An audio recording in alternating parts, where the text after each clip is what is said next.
All right, we are in there, man. So yeah, definitely starting a lot later than usual. It's just been another crazy week. Um, had family come in. Uh, they were having their birthdays and had a good time with them. Played some games. If you haven't played the board game version of Tetris, highly recommended. That game's a blast. Um, and even though they were the ones celebrating their birthdays, they actually wound up giving me an interesting little gift. Don't know if you've seen this in your local grocery store, but check this out. They got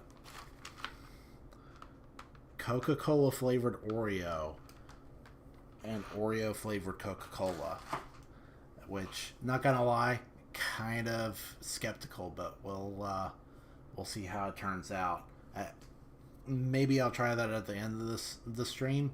Can't really handle it right now because I just got a bunch of like Cheesecake Factory in my system, and I'm feeling pretty full right now. So maybe we'll try the Coke flavored Oreos at the end. But another thing we did was I went to another like retro toy convention and came away with some cool stuff. So let's check out my haul real quick. Got another pal to hang around my little retro gaming station here with Pomni and Exade and Jack Burton and all those guys. It's Gundam Infinity Series MBF P02 Gundam Astray. I mean, I'm not the biggest Gundam guy. To me, they're just an aesthetic. I'm just there because they look cool. Like the one time I ever tried to actually sit down and watch a Gundam anime, I couldn't wrap my head around the politics of it all. So let's crack this bad boy open, and it's actually pretty easy. And that's surprising. Hold on. There you go. Just had to show who's boss. And there he is. I've got a lot of like little rubber like toy like mecha and robo and stuff like that I should really break out, that I used to play with when I was a kid, and try and decorate the place up a little bit more. But for now, that's one more guy. He's looking pretty cool.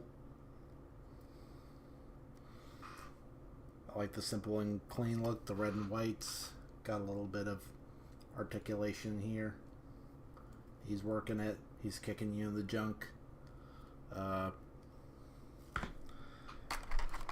And let's see his accessories. He's got a cool kite shield, oversized sword, really oversized sword. Although I think maybe that's just like the sheath. Yeah. And I guess you're supposed to collect the pieces to build like a little Zaku here, but I mean, whatever. I think this torso is just gonna live in my closet forever now. And it comes with this giant robot-sized little laser AK-47, whatever.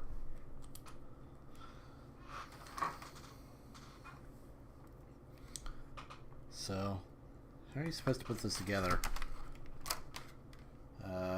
Maybe the picture helps. Okay, that's what it is. He's got it on, supposed to attach to his shoulder. Not his shoulder, his hip. There it is. You just kind of pop that in. And he's a little too stiff to do like the super cool like Virgil like low stance EI jutsu type thing, but whatever. In fact,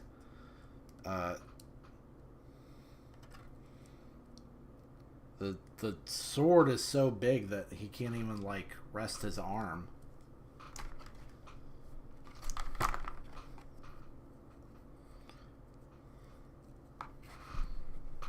Can I like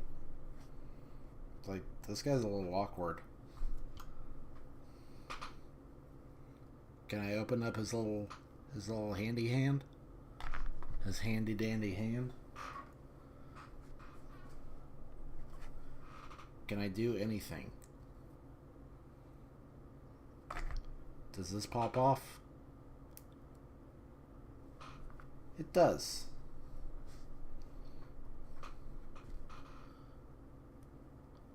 And then you just pop it back on. I'm not even sure if I got that right, but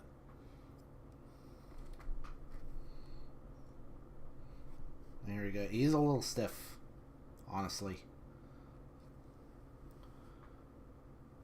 And I don't know if I like him having like his sword drawn and like sticking out in my business. So I think I'm actually just gonna go ahead and disarm him.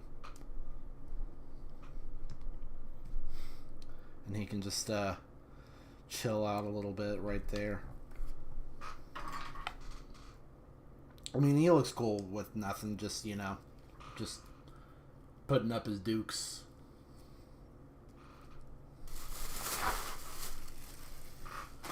Now where's he gonna fit in? I think I'll bring Pomni out a little bit and have him in the back, because he's the tallest one. Can chill out front and center, right next to Jack Burton. And let's see what else. Check it out, I got Crimson C2. I didn't even know there was a Crimson C1. What is this? It's from Koei. Full-scale war against the alien menace. Blah, blah, blah. Guns and blades. I mean, it looks like a cool action game. Not sure what to make of it, if this is going to be like a Devil May Cry clone or whatever. This feels heavy. This is not 2 discs, is it? No. No, but it does have some cool, some like cool CD art. I actually kind of got to cover up like a little sticker here. Because I don't know what that is. That might be like identifying. It's got someone's name on it. I don't think that's supposed to be there. Nope, not 2 discs, just really thick, meaty, like, manual. Which, I do like that.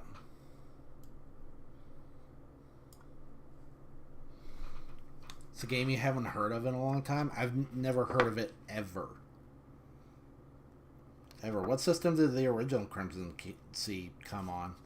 This is, what year is this? 2004.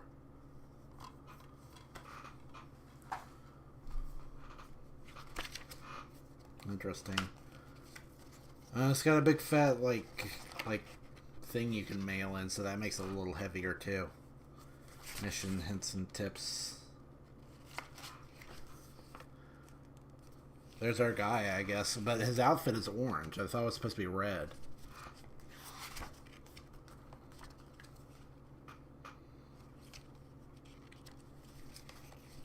He's also got Neo Psionics.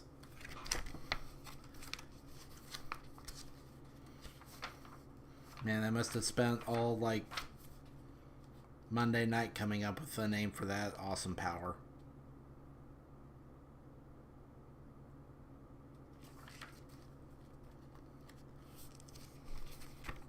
Wow, look at this poppin', like, graphics there. That's so of the time. Not even, like, even in 2004 this was dated. This looks like the like graphic design for like a defunct show from VH1.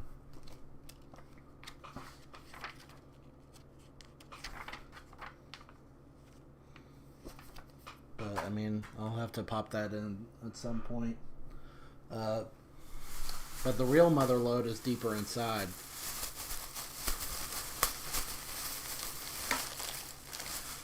Because I picked this up too. One of the mini PS1s. I didn't even, like, either I didn't know or I just forgot that they did the Nintendo thing and made like a little mini version of their console with like a little emulator on it. And it's got, I think, like 35 games on it. And it's got an open button that does nothing. The reset button feels like it does do something, and then the power button, obviously. And this doesn't pop open, unfortunately. It'd be cool if you could pop this open and you could load GameCube games in it. Because it's just about the right size. So that's neat. And I'm sure you've seen it, but like the real full-sized PlayStation's down here. I should actually whip that out for like sense of scale. Like, here's the real thing, and then here's the son. You know, don't talk to me or my son again. And it's got my my old dirty ass PlayStation memory card in it. And yeah, this is an original. I've had that my whole life. Just about, anyway. It feels like I've had it my whole life. I don't remember a pre-PlayStation life. Oh, this needs dusted.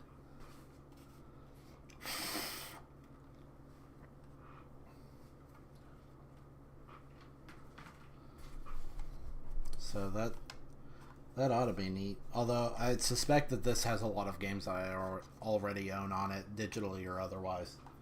Because I actually have a lot of games I downloaded digitally on my PS3 that I never fully cracked into. Like, I just fired up a save file of Medieval a long time ago and didn't make it very far into it, even though that's a good game. I don't know what was wrong with me. I think it was just scatterbrained at the time. Well, not like I'm not scatterbrained all the time. Man, it's really getting hot. I need to find the remote for my fan. There it is. I got lost in the whirlwind because, I mean, been so busy today. I barely had time to clean up. A lot of the mess in here is just kind of shoved out of the way. Because, I mean, that convention was like a couple towns over. So it took a little time to get there and get back.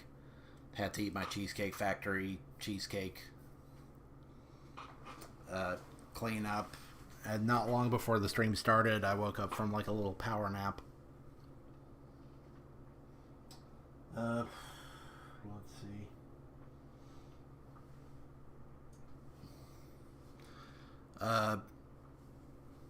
And yeah, it's been a while. Just yesterday, I just kind of randomly stumbled across this guy here. Let me pull this up.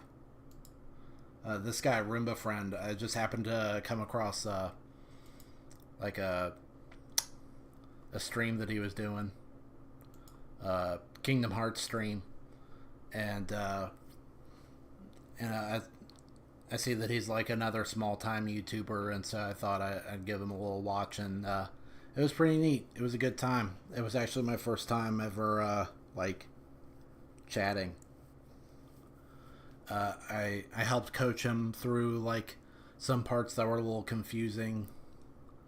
But at the same time, he was actually pulling off some pretty cool stuff that I did not expect.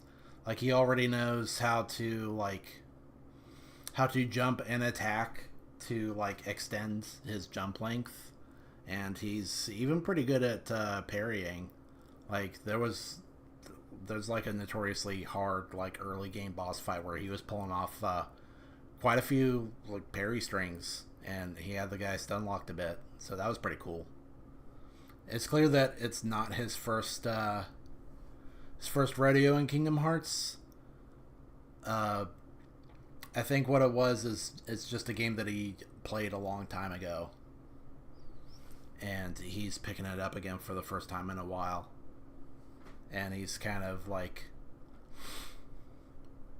playing based on what little memory he has, and he's playing on proud mode too. I've never actually beaten Kingdom Hearts on proud mode. I should crack into that at some point. But he's pretty neat. I subscribe to him. He's supposed to be streaming. I think he said tonight at 10, so I'll look forward to that.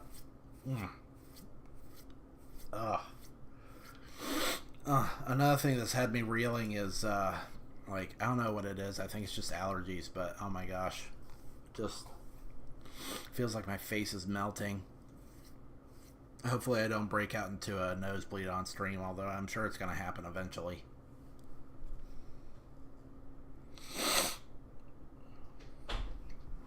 Oh man. What about you, man? You have a good weekend? Or good week in general? Stayed busy. Still getting used to my new duties. Yeah, I won't talk about it too much. Speaking of VTubers though, like, oh my gosh. Like, I do still dream about like becoming a VTuber one day. That was something I talked about in my first stream ever. Like, long-term goals is eventually I'm gonna learn how to make and rig my own model so I could be a VTuber too. But right now it's in a rough state. Really rough state. I mean, it was bad enough when like Taiga was getting deplatformed, but now it's happening to really big VTubers like Iron Mouse, and now there's this whole fruit situation where like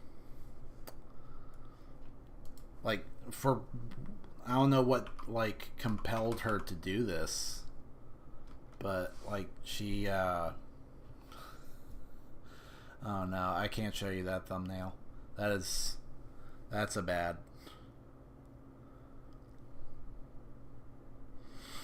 But oh my gosh, and now the search has been completely tainted because look at this. Now when you look up fruit, it's just drama.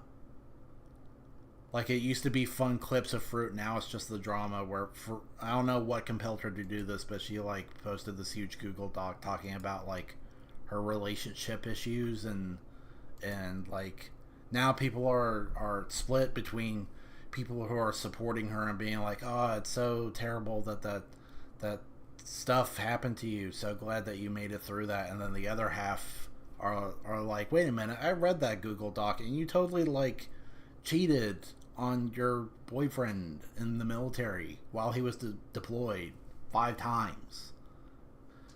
And like, which side do I fall on? I don't know. That Google Doc is like 90 pages long, so like I'm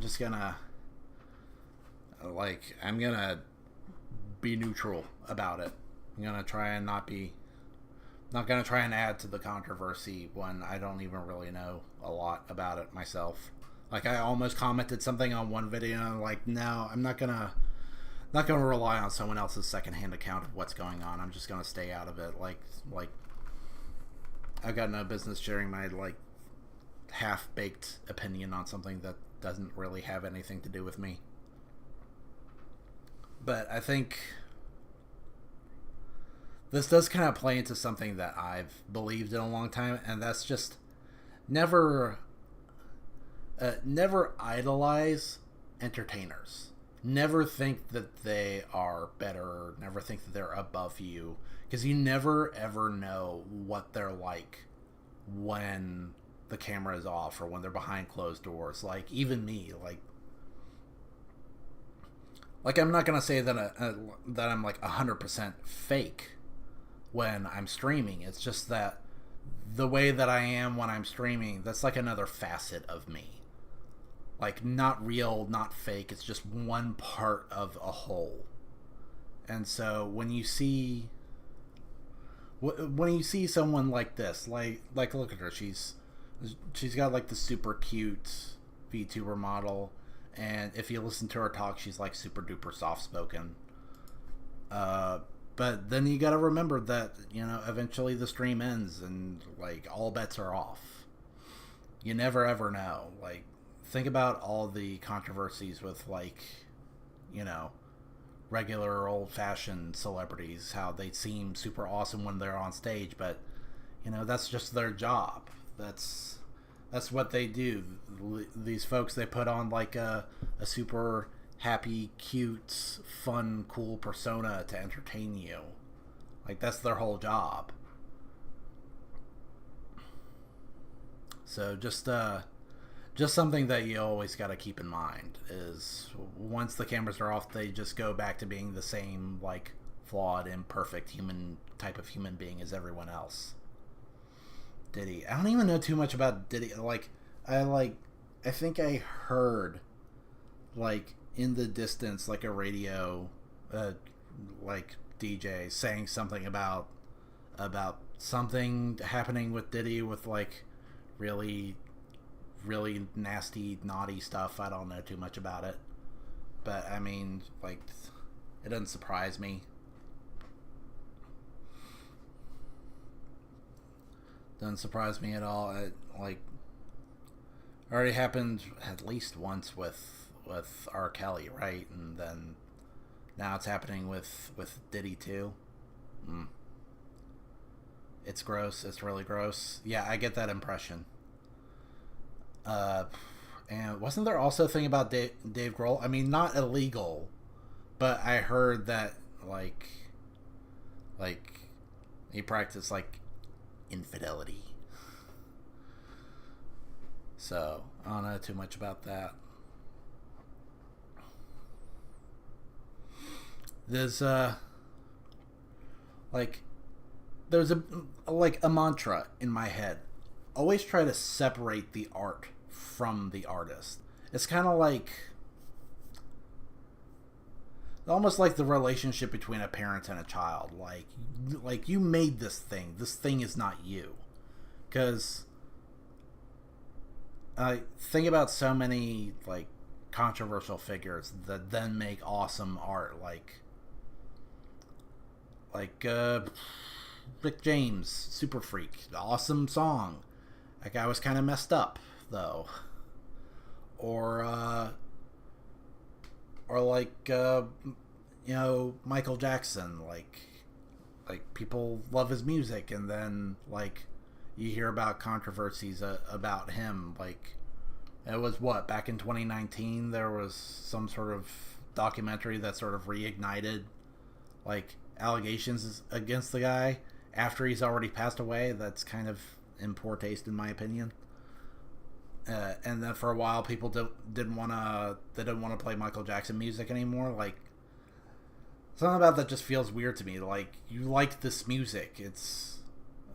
You have fallen in love with this music. It's too late to say that you don't love it. You can't just like retroactively not like it. You can't take back all the hundreds of times that you listen to Michael Jackson music.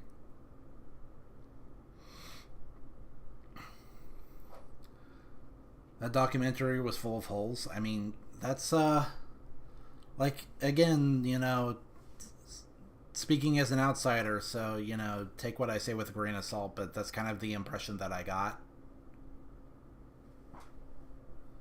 Was like, it just still seems weird to me.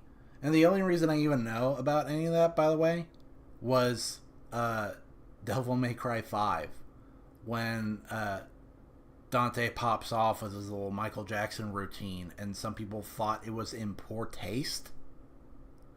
It just seemed really silly to me.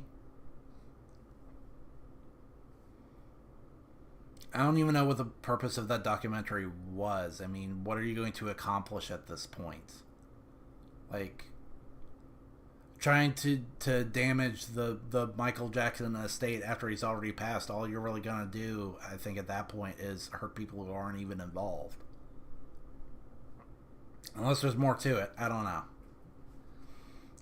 Again, just speaking as an outsider, don't listen to me. Yes, the dance. Yeah, it was.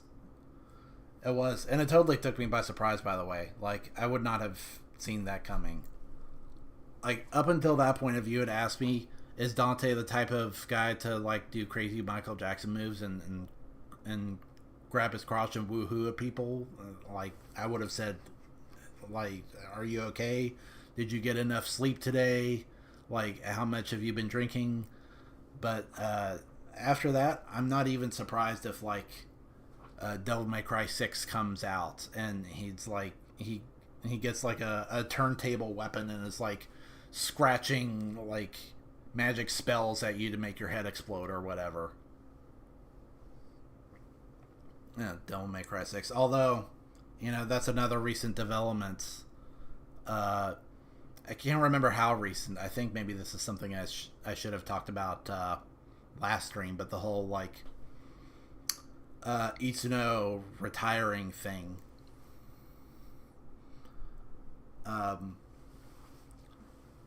Because I'm part of a Devil May Cry group on Facebook, and there was a lot of doom and gloom about him leaving. But you got to remember that, like, that's not really his baby. It started with Hideki Kamiya, and then with some other guy who we don't even know who took over for Devil May Cry 2. Like, his name shall not be spoken.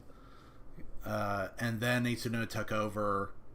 And then, you know, after that, it was Tamim, and, like, overall, that the reboot stunk, but, like, there were ideas there. I don't know. I think more than anything, it was clear that he had his own idea for a hack and slash game, and then he was just kind of saddled with having to make a reboot. It was really ironic. I keep telling people this. The things that hold back the Devil May Cry reboot are not the things that make it different. It's the things that make it similar. Where you've got a mission ranking that ranks you based on how fast you complete a mission, but also how thoroughly you explore it. But then they also add these unprecedented Metroidvania elements that don't gel at all. You've got a style system, but then you've got color-coded enemies that say, no, you can't style, you have to fight in the specific way. Just it did not come together like chocolate and peanut butter. These two wildly disparate, like, action game philosophies. You know, you try to mix them together and you thought they were going to have chemistry, and then it just blows up in your face. Man, I need a drink.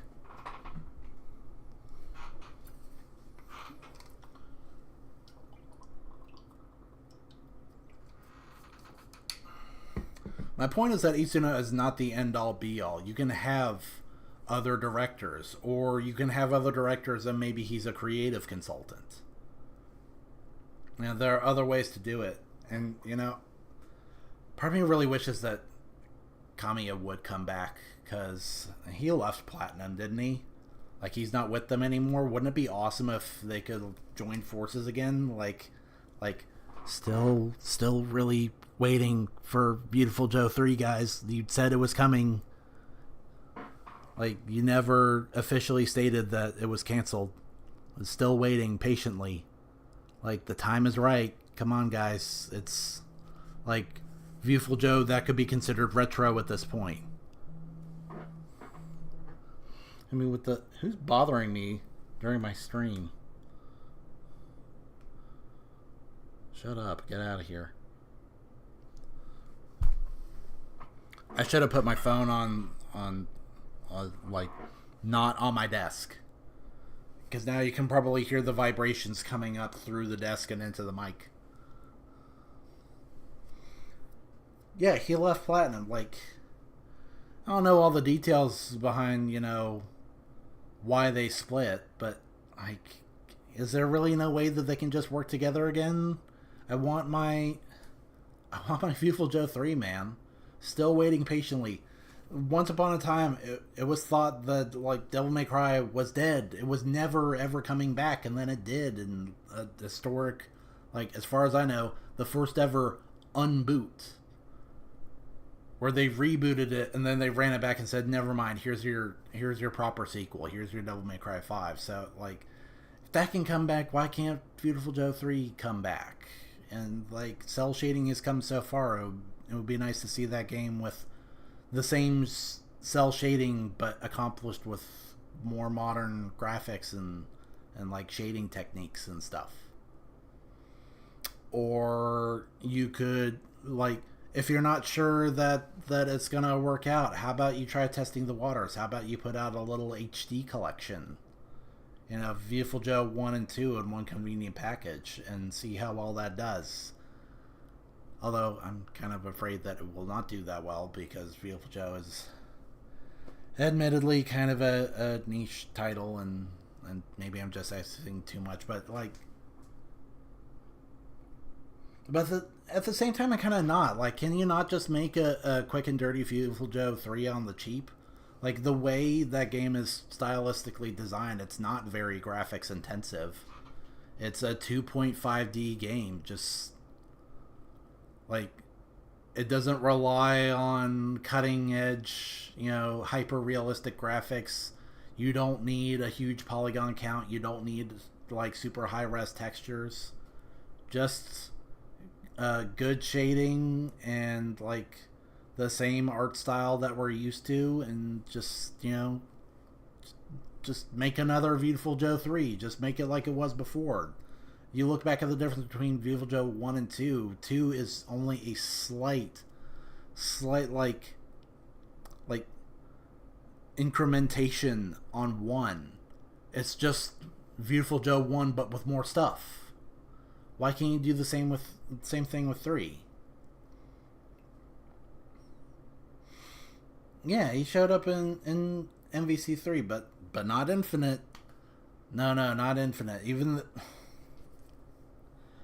dang it, it was called Marvel vs. Capcom Infinite, and then it comes out and it is measurably more finite than other games that came out before it. Like, really? No X-Men? L? No X-Men. Like, maybe at some point they added some DLC and I just don't know about that, but like, yeah, Infinite and Roster was not great. That was their chance to finally add Nero in a fighting game. Like, Nero, the closest thing action games have to a grappler. I don't get it. Like, why? Which came out first, Devil May Cry 5 or MVC Infinite? I don't remember which. Because if Devil May Cry 5 came out first, that was also a chance to put in like other stuff. Like maybe you could have had V. He could have been like Pokemon Trainer. Rumblings of an MVC4. Yeah. Infinite came out first. But then they were probably released concurrently. Wasn't that a thing where, like, the first time you could ever play as Dante was in PlayStation All-Stars that came out before the reboot?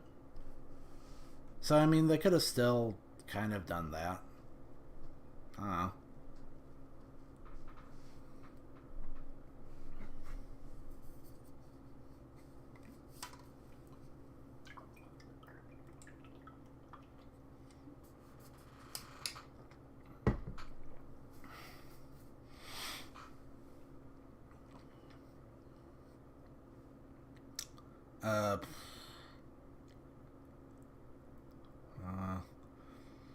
And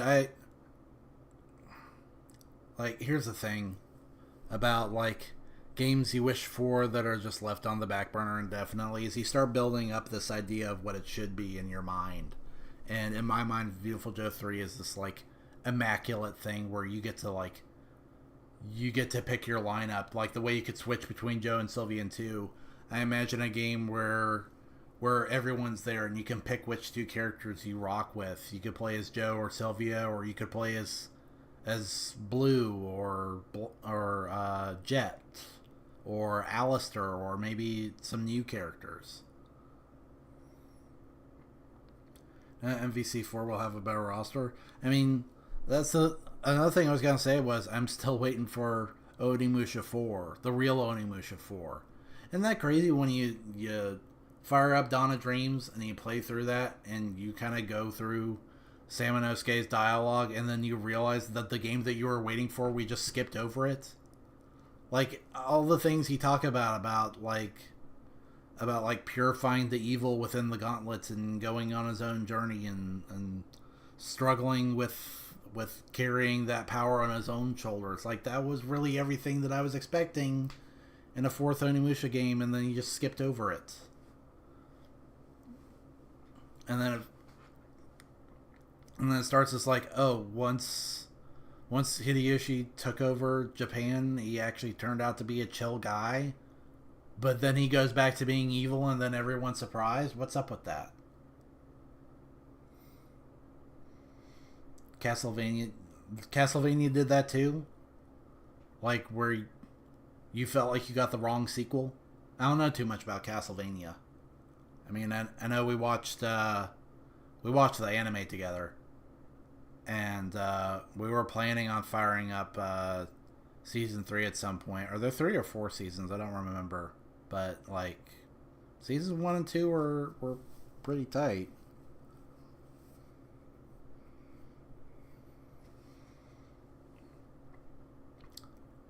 Which reminds me of the Devil May Cry anime that Netflix is coming out with.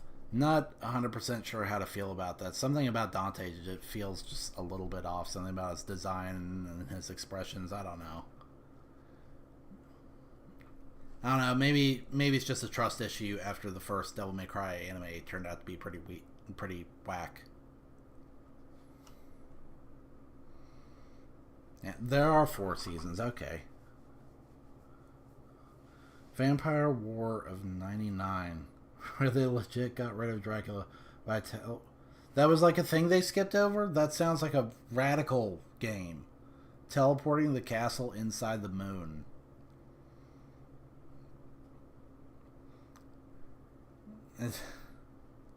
I just envisioned them like excavating the moon, and now Dracula's castle is right next to Rita Repulsa's like lunar tower, and now he's chilling out with her and Lord Zed and all them.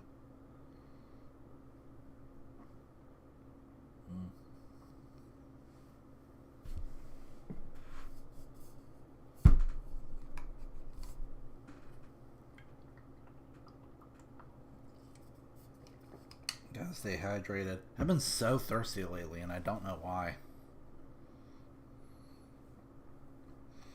I'm sure that's another, like, allergy season thing. Where I've been feeling super duper dry, like, in my throat, in my nose, all that. They allude to what happened. They allude to what happened in Aria of Sorrow and Dawn of Sorrow. You can't just have something awesome like that and then you allude to it. That's weak. That's weak. That's such a cheap cop-out. Man.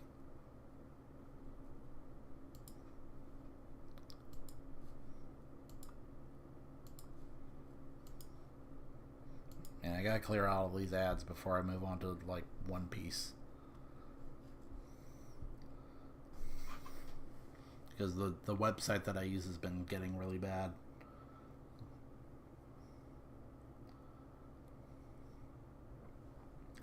I understand people's concerned, looking forward to it personally. Did the Onimusha anime ever come out? That's another thing where I'm like, I don't even know. I don't even know if I'm into it. There's been too much of that. Too much of that. Like, the new Beetlejuice came out. And I only kind of, sort of want to see it. And even Deadpool 3, like, that was an okay movie. I liked it alright. But I felt like the main reason I went to see it was just because I really wanted to see Wolverine and the Wolverine costume.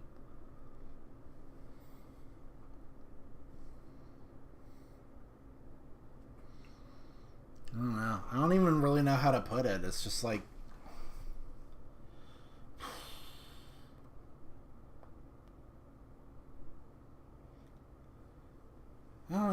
is it them or is it me? Have I like lost my fire for these franchises that I used to care about?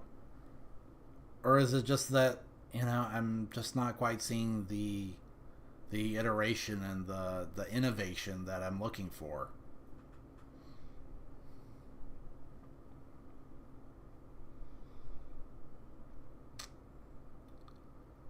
It's tough. It almost feels like I don't know, like maybe sequel fatigue. I just I don't know. Maybe I could go for something different. Maybe I should try something that's not a sequel or spin-off or whatever. I don't know, just a thought. I don't even know if I know what I'm talking about. So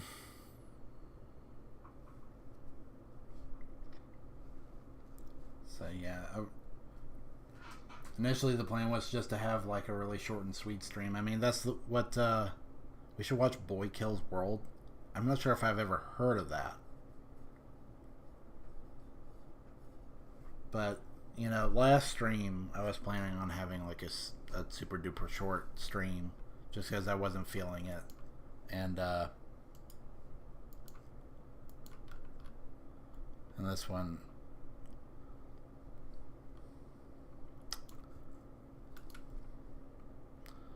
Like, also thinking about doing like a short and sweet one, just because I'm still kind of worn out. And I wasn't able to put together like a don't watch this trailer, I want you to go in completely blind. I'll bring them in when I come. Okay, I'll look forward to it. Boy Kills World. I will try to go in with as little knowledge as possible.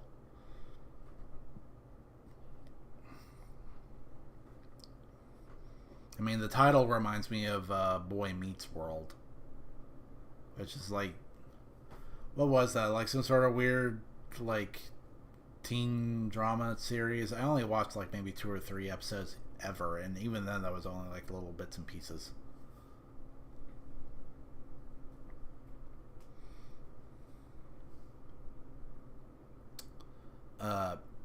But like I was saying, I was kind of thinking of doing another painting stream, but I couldn't put it together fast enough because I ran out of canvases, and then I also realized that there would be some legwork that I have to do first, because I wanna do the background layer first,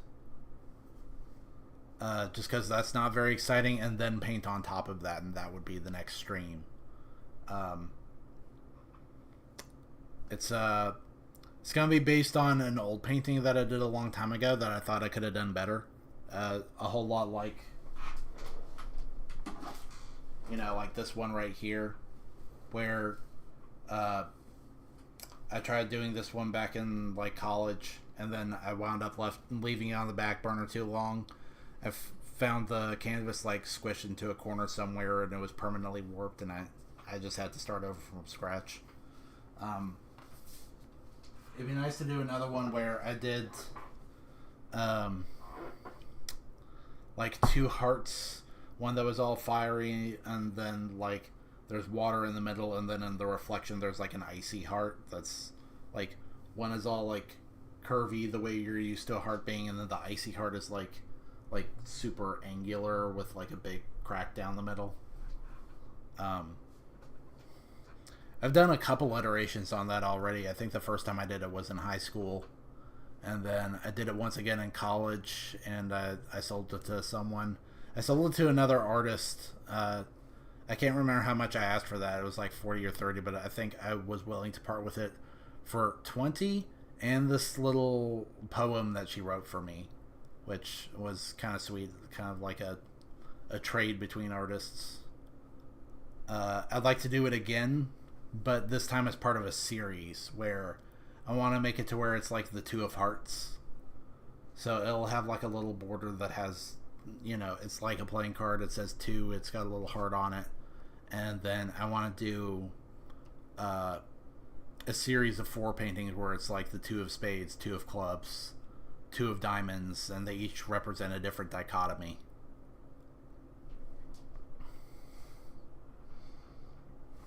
And I've got some ideas for like the concepts for those. I think a club, the two of clubs is going to be like virtue and vice. I'm kind of workshopping in my head like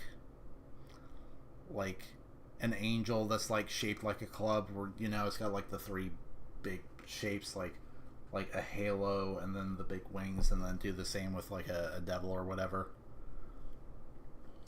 And I think the two of spades, I want it to be like industry versus nature. Because that's another thing with me. Within me is I like big cities. I think they're cool and charming, but I also recognize that they can also be annoying. Lots of traffic, lots of noise, and so sometimes I also like more natural scenes. Sometimes I like going down back roads and like seeing the countryside and woods and mountains and all that. So it'd be nice to have like a painting that depicts those two different sides of me coming together. And then the two of diamonds, I'm not sure exactly how I want to do it.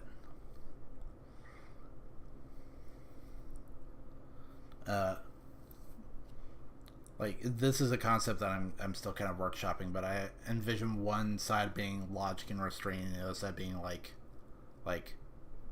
uncontrolled passion, where one is like one side is super geometric, and the other side is just like wild colors that blend together. I'll probably do like sketches of it over the week to try and get the idea more nailed down. But for now, I just want to focus on the Two of Hearts. I'll try to work on that. Although I did just, without spoiling the next One Piece chapter, I kind of did a little peeky peek at the bottom to see if there's a break next week, and there is. So I'll, the way that it usually is, when One Piece goes on break, I go on break. That's my chance to give myself a little rest and spend my Sundays working on other things. That's usually my game plan.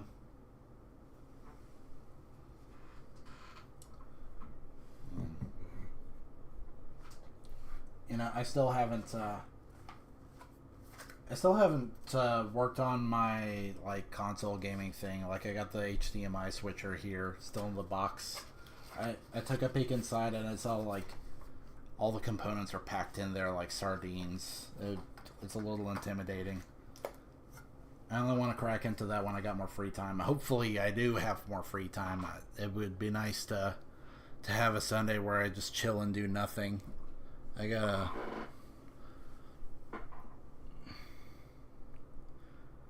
gotta refresh my memory and see if I know when my next break is gonna be.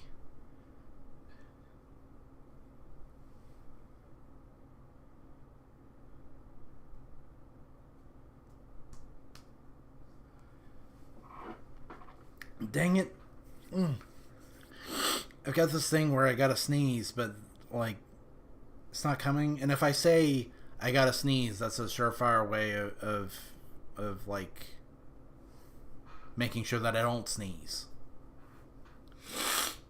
It happens every time. If I say I gotta sneeze, then I won't sneeze. And so now it's just kind of... I think my next holiday is somewhere in the middle of October. Yeah, Columbus Day. It'll be nice because it feels like every time I got some time off, I don't actually spend it like it's my time off. I get caught up doing one thing or the other, being part of someone else's plan. Be nice to take a step back from that and just have a little time where I'm not doing anyone any favors, not doing any of that.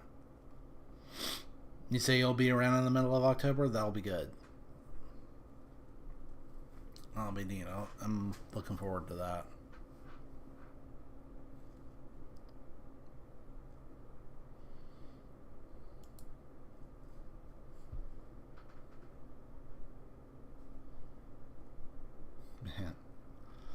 Concord. Like, I've been, like, as the Concord drama has blown up, I've been looking into it more and more. I actually watched the second part of that video where the guy, like, redesigns Concord characters.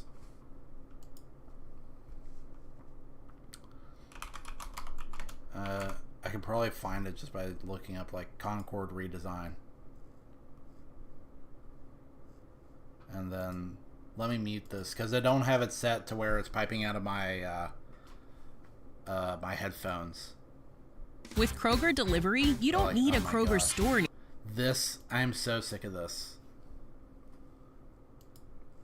These freaking Kroger ads. I am inundated with these obnoxious Nearby to get Kroger fresh ads. groceries at low prices. Save time when you order on the app.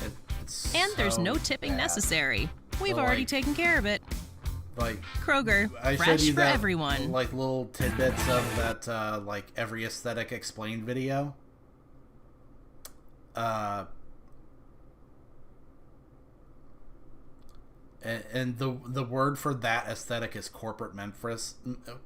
Corporate Memphis, where they've got like the little round heads and big bodies and like weird tube limbs and stuff. I get so sick of that.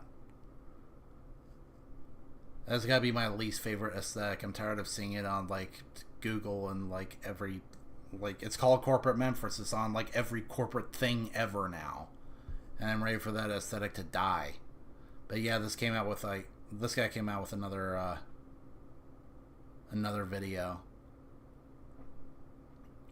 where he tries to spruce up old character designs from Concord, and like,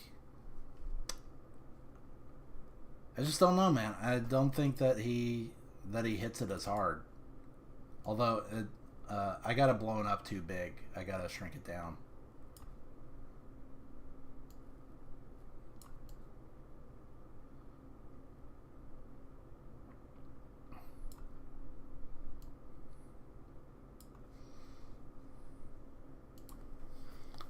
Like this is too much of a departure in my opinion. Like, he's got like a weird hat. I don't even think the color scheme is as gripping. I mean, this, I don't know if I like the weird sort of like booger colored alien scales, or like the like boring brown details here, but it does at least have the beginnings of something interesting. Like, it's got the little like swooshy lines down the middle that they like part and give way to like a navy blue down on his pants or whatever. There's the beginnings of a good character design, and then he tried to spruce it up, and I think maybe he like overcorrected. And then there's like, he tried to do his own version of this character, and this was one of the Concord designs that I'd said was actually good. You know, maybe just touch up the face and the hairline a little bit to make it just a tad more aesthetically pleasing. Like if the bangs were more asymmetrical. And you can see here he didn't even really change the design that much, really, but I feel like the weird asymmetry he was doing here, where like one of the straps goes over her top and the other one goes under, I think that's a little like going a little too far. And you don't get the cool like psychedelic like swooshy swirly shapes going on here.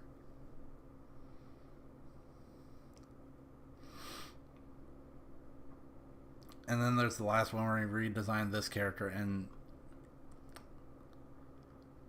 like, I'm not 100% into this design either.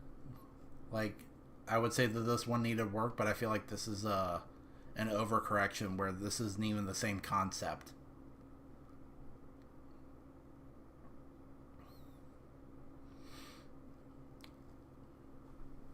I don't know.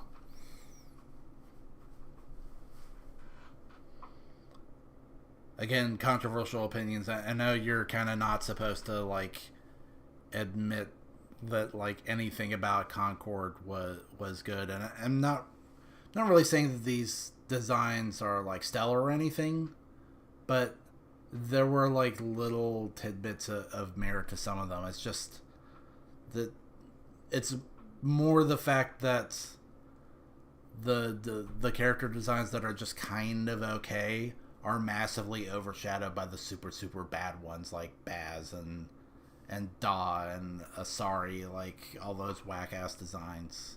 Like those are the ones that everybody focuses on. I think at this point I want to switch gears to like talking about One Piece and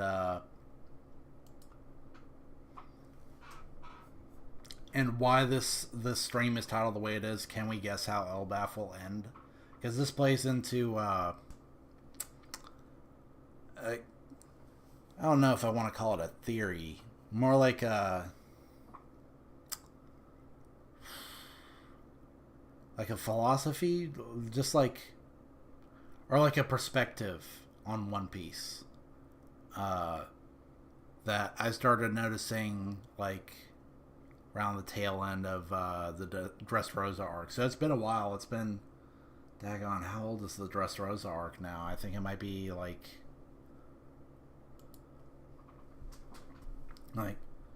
gosh, I'm about to head out and have lunch. Hold on. Lunch? Bro, it's 5 o'clock. You're about to have lunch? What is your eating schedule like, man?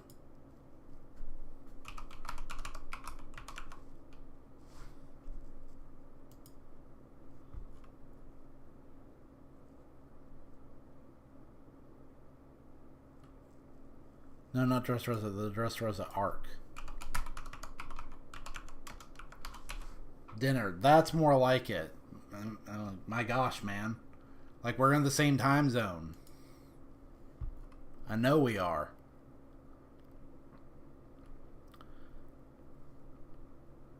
Unless you ran away to Arizona without telling me.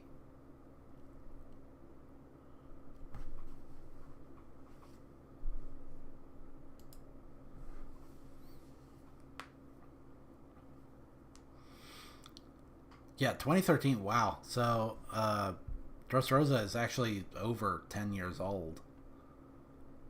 And, like...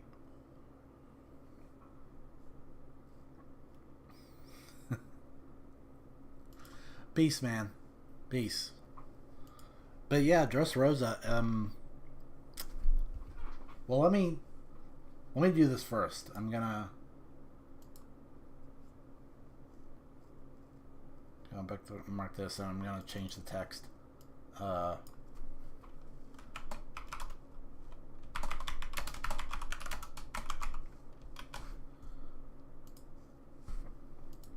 There we go. That's good. Because Dressrosa was the first time that people started really noticing the parallels between pre-time skip One Piece and post-time skip One Piece. But the more the series goes on, the more it becomes obvious to me that they're really just mirrors of one another. Like, so much of post-time skip One Piece is just, like, for lack of a better word, like, kind of a rip-off of pre-time skip. And I know that's harsh.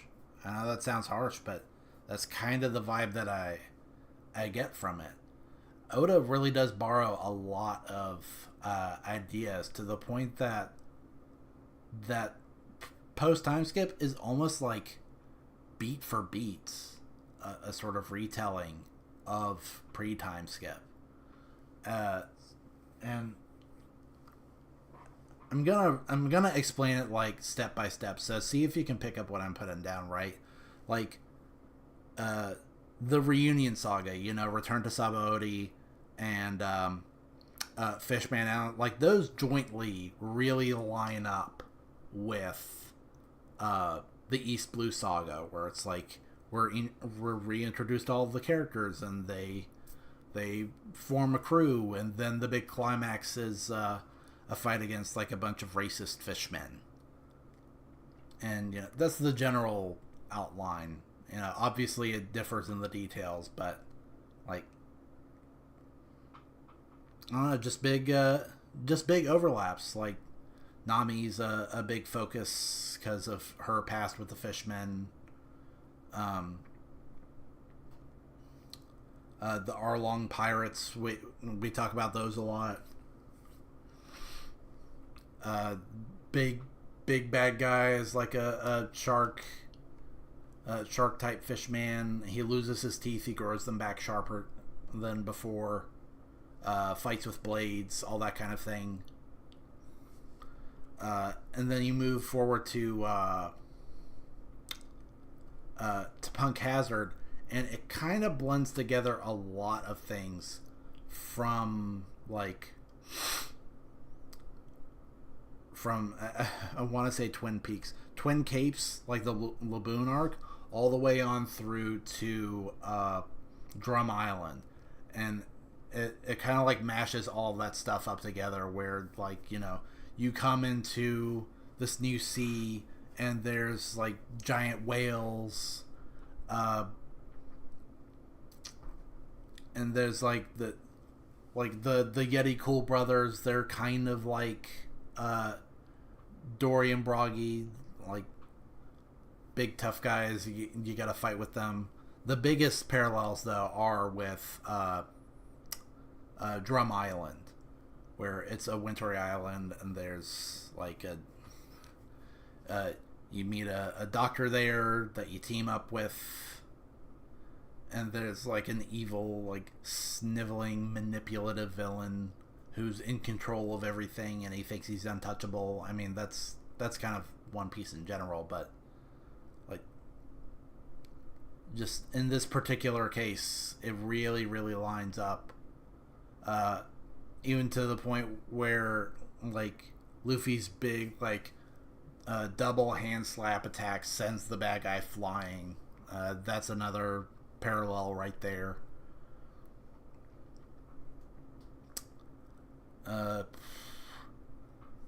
Like a little bit of a parallel between like Ace and like the Don Quixote family, where there's a bit of foreshadowing for the next arc there, where a character who's going to be playing a big part makes a little cameo. But the big part, the part where the parallels reach like a fever pitch is Dressrosa, and I could do a whole like video about that. I could compare Dressrosa to Alabasta until I'm blue in the face. There are just so many parallels, similar devil fruit powers, similar story beats, similar character dynamics. There's a Shichibukai in charge, trying to control this country from behind the scenes. He's got his posse, like a lot of the powers line up, like someone who can control their weight, someone who uses art as a weapon. There's like someone working on the insides who's actually like a princess. Secret agent, their like color is purple, and they can see things other people can't see through their devil fruit power.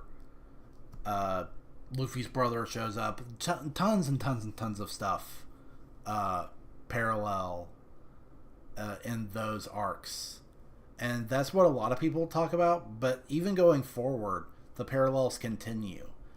Like compare Zoe to Jaya, and especially Skypiea, where it's like a big adventure high in the clouds. You meet this new race. Robin reads a poneglyph. The poneglyph ties into like the legend of Gold Roger. It's like a big turning point for the story, where you learn that maybe the poneglyphs were more important than you initially expected.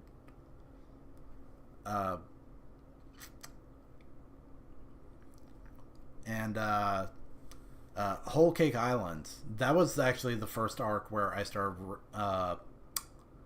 reading One Piece weekly, and I mean, thank goodness for it, because I was going through a dark time back then. That was like what, 2016, 2017, rough times back then, and Whole Cake Island really helped me get through that. Although I do still have my qualms about it.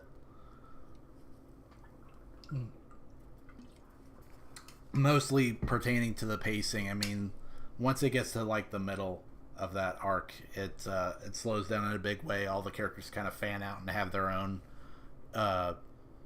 plot threads that all take place at the same time. And I noticed that it was very similar to Water 7 and Enies Lobby combined, to the point that like Whole Cake Island even kind of has like a 2-part structure to it, where the first part is just kind of coming to grips with the problem at hand, and then the second part is actually trying to solve it and then making a grand escape. So you have like the infighting at the start. Two of the Straw Hats have a duel.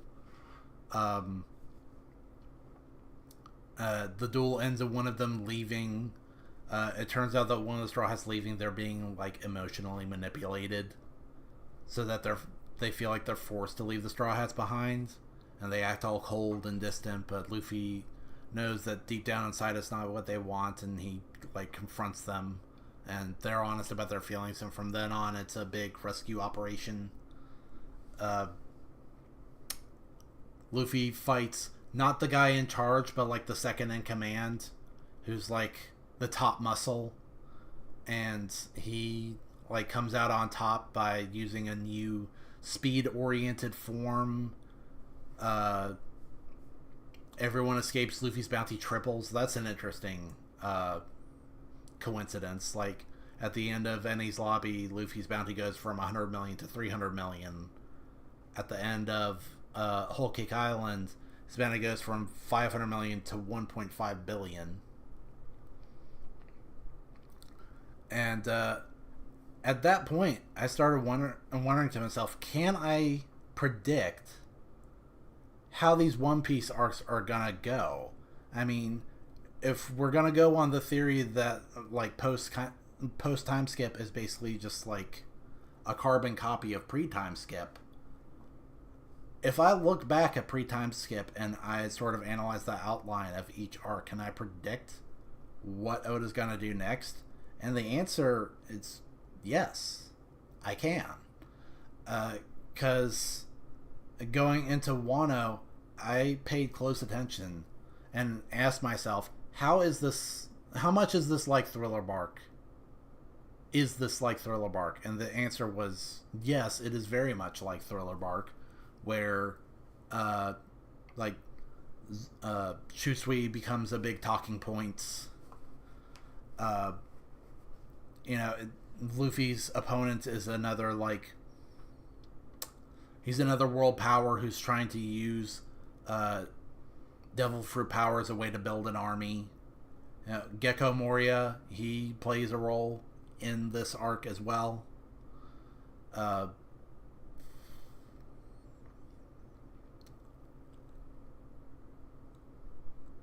trying to think. Because now I'm putting myself on the spot. It's just the ancient giants, the Thriller Bark had oars and he was big and tough, and then Wano has the artificial ancient giants. They're also big and huge, and Luffy even draws direct comparisons to oars, and then he flexes on them, and he's like, oh man, it took all of us combined to beat this one guy, but now I can beat them all by myself. That's the thing. Even even comparing the Oars of Moria fight to Roof Piece, it's a fight where it's two big bad guys working together, and everyone else has got to team up to stop them. So big parallels there, I find, once again.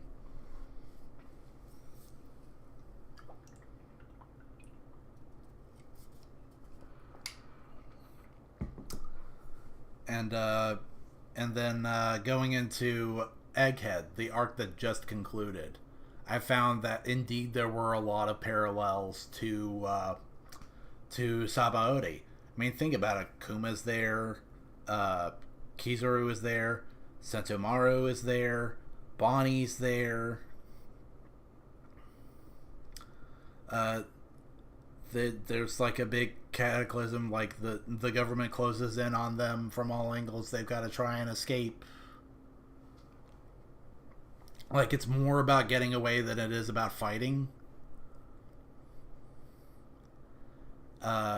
Vegapunk doesn't show up in Sabaody, but he is a major talking point, because it's the first time we really see the Pacifista in force. And the Pacifista show up in Egghead. And when the Pacifistas, they first show up, they're like, oh my gosh, it's Vegapunk's fancy new human weapon. Now, lots and lots of parallels. And so that now brings us to where we are now, as we begin the Elbaf arc. And I ask myself once again, can I predict how this arc is going to go based on arcs that I've seen previously? Is this arc going to be like Amazon Lily, and if so, how much? Because that's the next step, right? Because after Thriller Bark was Sabaody, after Sabaody was Amazon Lily. So logically, this arc should parallel Amazon Lily, right? So let's try and let's think about this. What was like the general outline of Amazon Lily as an arc? Well, Luffy starts out separated. And he's in this old world full of warriors, right? And they're kind of hostile to outsiders. They don't take to just anyone. There's probably gonna be a point where Luffy will have to endear himself. Oh, or maybe not Luffy, but one of the Straw Hats. People are saying that Usopp's gonna have like a big role, because he's the guy who's really wanted to go to Elbaf more than anyone, because that's kind of his archetype in his mind of what makes a brave warrior of the sea. So to him, to be like the Giants of Elbaf is to be like a brave warrior of the sea. That's like his whole dream. So maybe there will be like a point where Usopp is tested, his resolve or his character or whatever. And, you know, maybe people didn't like him too much, but then they warm up to him and they see that he's got heart. And then after that, there's got to be like some sort of trauma. That was the next beat, was learning that, you know, Boa Hancock, she seemed really cold and cruel at first, but then it turned out that she actually had like a dark, tragic past. So maybe we learned something about the leader of Elbaf, because Whole Cake Island introduced us to the character of Loki, who we still don't know a whole lot about.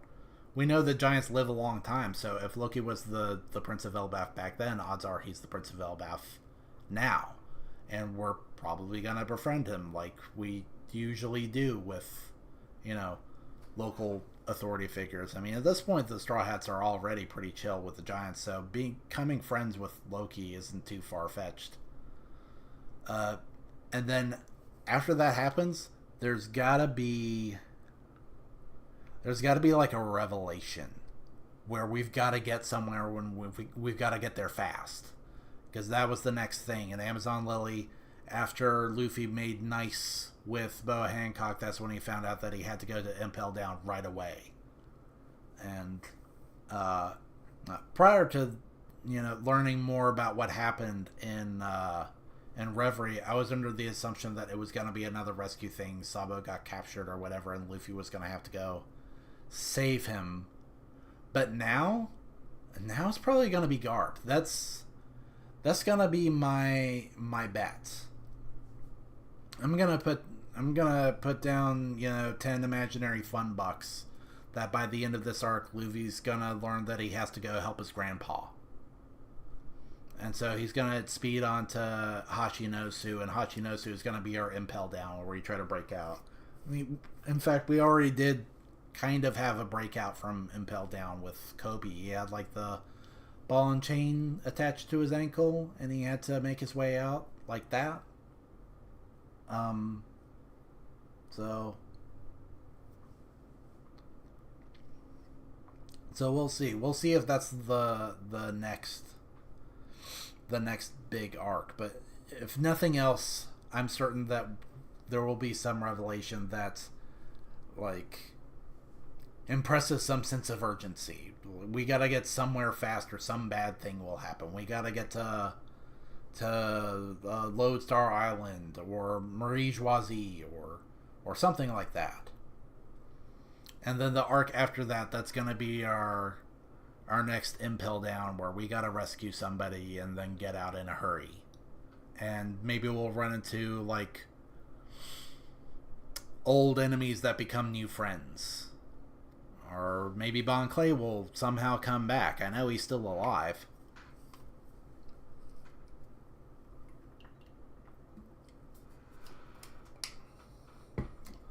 Or, like, what's another thing? Maybe... Or Cross Guild, Crocodile showed up in Impel Down. Maybe we have a run-in with Cross Guild. Yeah. Now that I'm thinking about it, Cross Guild is probably going to be in the next arc.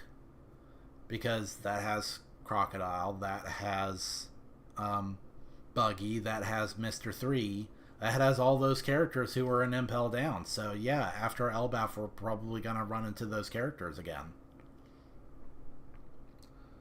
So that's my theory so far. And then obviously after Impel Down, we'll have our like Marineford parallel, where there's like the big fight, the big war that involves like every big name that there is. And then maybe like a little denouement in the same fashion as the post-war arc. It's not really... And I really felt like it was an arc, just like a little... Like I said, like a denouement. Little fourth act action. And then after that is the post-time skip, and we've come full circle. And I don't know. I actually thought that... until the announcement came out that this was the final saga, I thought we were going to have like another go around where we would kind of start over yet again. We would have another East Blue, another Drum Island, another Alabasta, all that thing all over again. But I think once we have our next big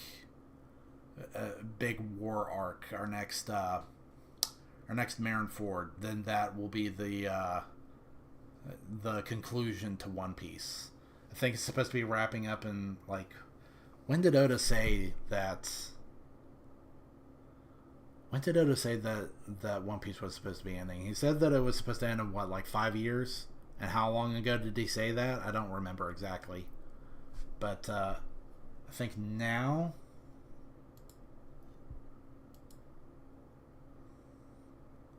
Now that I've kind of shared my little theory with everyone, it's time to crack into the new One Piece chapter and see how it fares. See if my theory is accurate. Okay, no. Yes.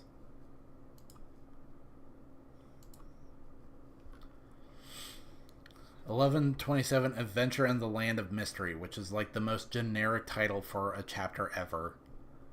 Apparently, Inuarashi is now the daimyo of Kuri.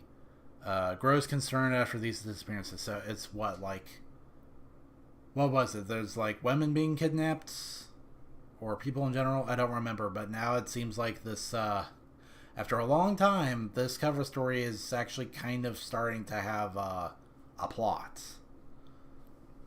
And unfortunately, it seems to be coming along very, very slowly. I predict at least another year of this arc before it... the cover story arc before it's finally brought to a conclusion, because while this is going on, obviously there's going to be little breaks Oda takes where he does like cover page requests or color spreads, that kind of thing. It's going to be a while. I mean, you remember how long Germa's Emotionless Excursion was, eh? Man, that was really plotting, not gonna lie. Oda says, caught Jun Matsu and Naoto Takenaka in Sei-san Kaku. It's a very interesting play. Now I know what that story is about. Okay, cool. A lot of what Oda says is like stuff in Japan that I don't know nothing about. Giant confusion. I remember in the at the end of the last chapter, I was very confused, and then I rather quickly put together that it's like a play set for giants. So, I mean... But then, hey, now I'm looking at this, and I see that there are giants here. And then there are more of these buildings that look like they're made out of Lego, so maybe I was wrong. Let's see, there's a fire, get some spring water and put it out. Hey, do you smell that aroma? Is it coming from the forest? If the flames spread to Yggdrasil, then the country's done for. We need to report this to the great sun god. What? Yggdrasil. Yeah, I do remember, like, in some early shots of Elbaf, you could see this enormous, looming, towering thing, and I did kind of suspect that it was supposed to be like the World Tree, Yggdrasil. I think that's how it's pronounced. And then straight up, they call it Yggdrasil. Although I'm still thrown off that like everything looks like it's made out of Lego bricks. I really thought that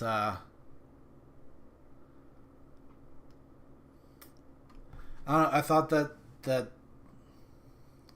Nami was inside like a build-it-yourself playset, and that actual buildings in Elbaf are not made out of Lego bricks, but I don't know. Something's wrong with this. What could have happened to these stinger mole? They don't just fall out of the sky.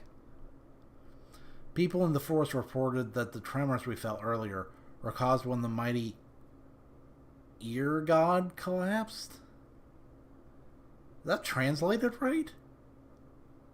Ear god. That is a hyper-specialized god you guys worship. Don't be stupid. What could hurt that enormous rabbit?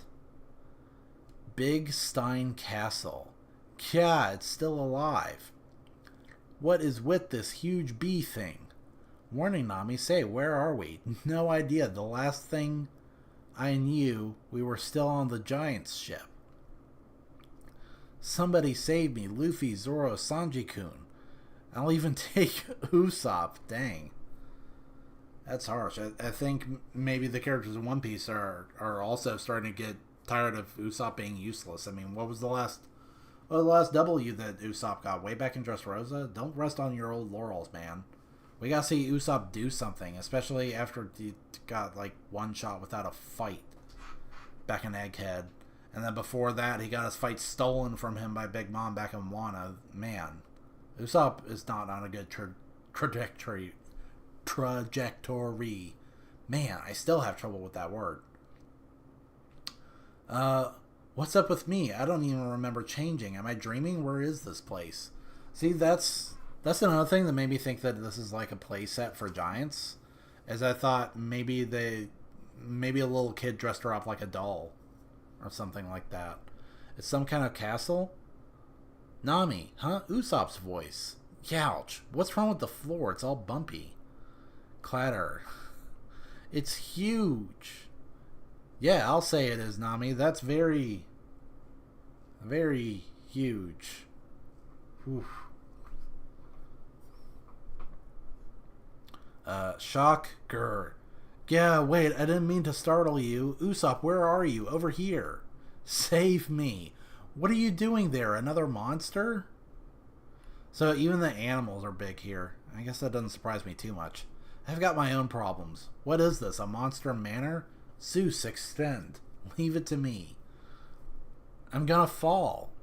Just zap it. Kya. Whoop? Is she saying whoop, or did she make a whoop sound? More fighting what looked like pets or whatever. There's Usopp, looking great. Love that design. I've got a bad feeling. Ditto. Meow. Hey, Usopp, do you know anything about this place? I remember drinking on the Giant's ship. Next thing I know, I'm here with you. Wait, that booze. Didn't he say it could cause hallucinations? Ooh, good point. Although, I don't know. I suspect maybe this is not a hallucination. Like, that's too much of a cop-out. Absinthe, the Green Fairy. It's a dead end. We're so high up. There's a chance this is a hallucination, right, Nami? Then I might be seeing a cat monster, but... Huh? It's probably just an illusion. Pwah! Usopp! Ah! Usopp! Kya! Huh? And now there's a big lion. This is going, like, really fast. This is very weird coming off of Egghead, which had, like, tons and tons of dialogue. This has very little dialogue. It's mostly animals going grrr and meow and Nami and Usopp screaming. It suddenly turned into a lion. We're doomed. Snap out of it, Usopp. We're gonna die. Hey, I'm not a shield. Nami-san, I sentence you to death for making my beloved cry. Ifrit Jambe, Epale, 4th year, Gomu Gomu no Elephant, 3-sword style, Kala Sutra Great Dragon, Twister Whip Strike. Dang, I like Luffy's big helmet. I like Sanji's design. Does he have a sword? A sword that he's not gonna use? And Zoro's I have trouble making out. That's really scribbled. That's actually really scribbled. Like there's some like weird shapes over here that I can't make out.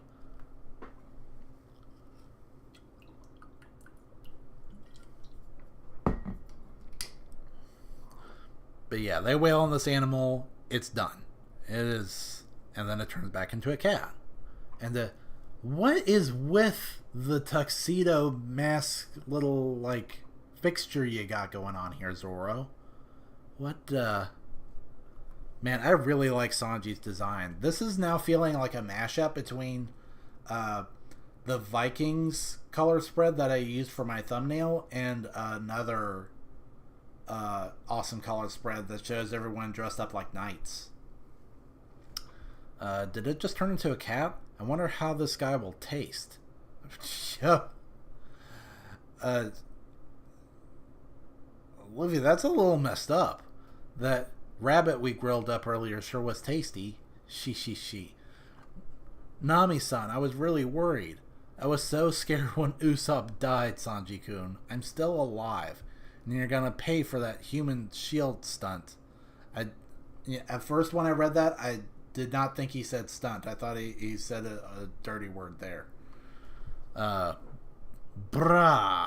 Not again. Sounds like there might be even bigger ones around. If they look good, I'll get us some. Let's prioritize finding the sea.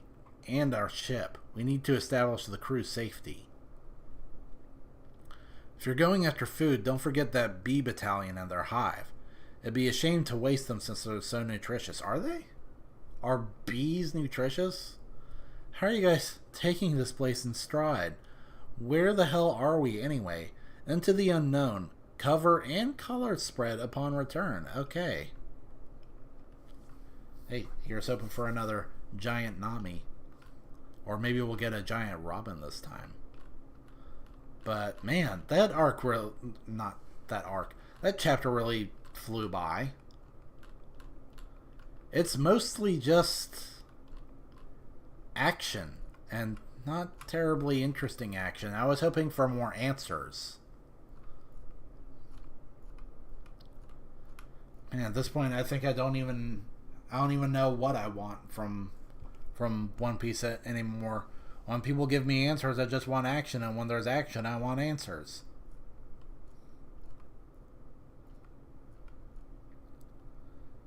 It's like a lot happened and nothing at the same time. We finally got to see like the big tree, and that's neat. Big tree. I think I prefer my tree.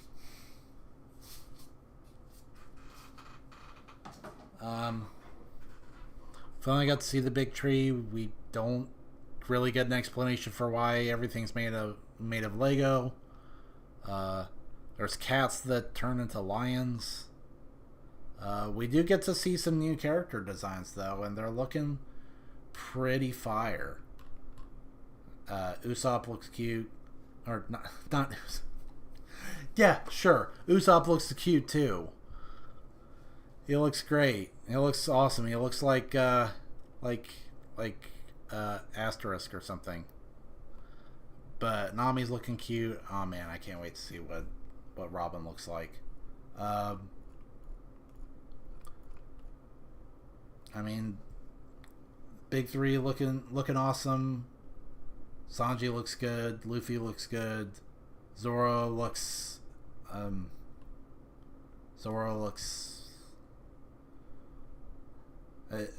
okay, whatever. 2 out of 3 ain't bad. 2 out of 3 ain't bad. What is with that mask? I can't even tell what we're going for. But yeah, that's One Piece 1127. Lightning fast, and yeah, like I said, there's a break next week, so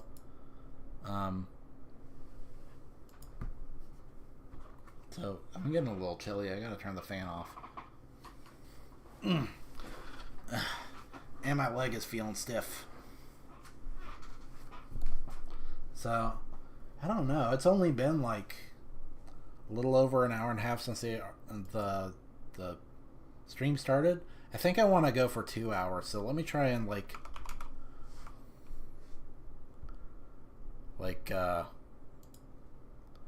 I'll do a tier list. How about that?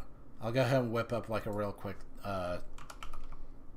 tier list video that we can do.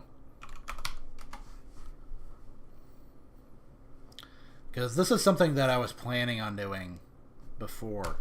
Enter. Enter, enter, enter. Enter. You can hear me hitting enter. Search.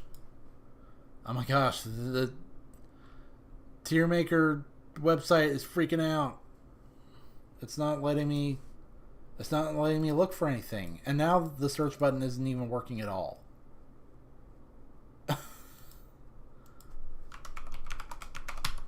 Do it. Come on. There. It might be loading.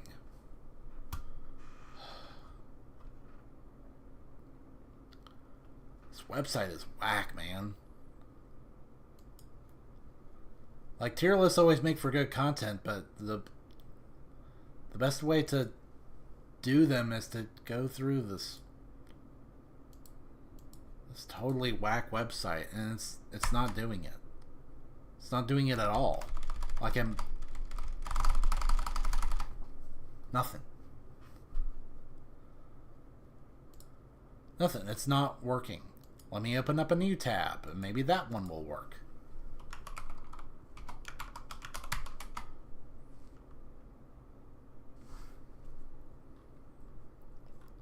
It's broken. It's just broken. Let me open up, look, I'll do this. Let me try and do it now. What if I click on this? Everything says no way. I almost feel like...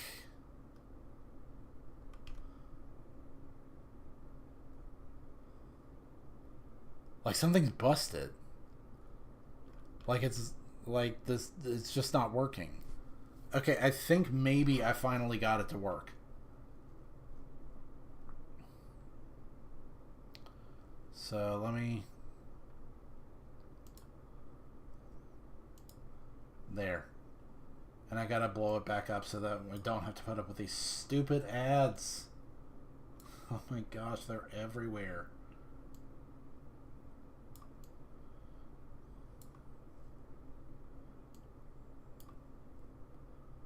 More, you know, whatever. Good enough.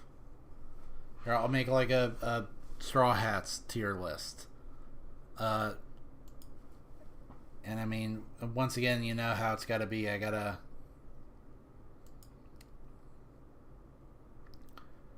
make the tier list my own way. Because blue's my favorite color. I hate that they put red on top.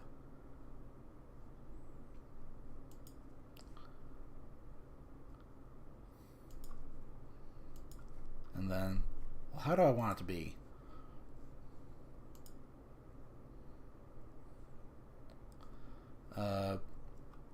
One, two, three, four, five. There, I'll just go ahead and make one for each.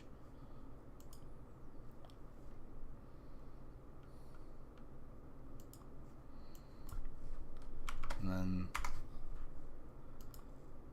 there you go. Dude, it's freaking out.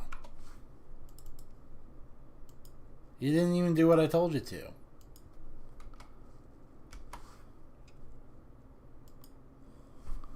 Is it? Oh, that's just really hard to read, that's all.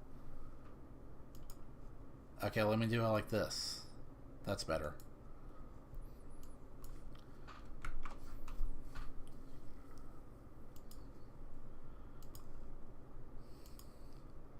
There, and then Z, F.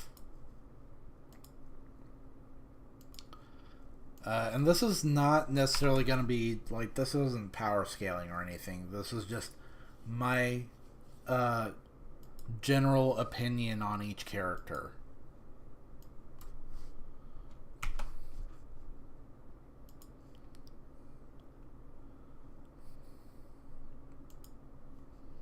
And get ready for some controversial opinions to come through. Well, some controversial opinions, some others will find quite tame, I think.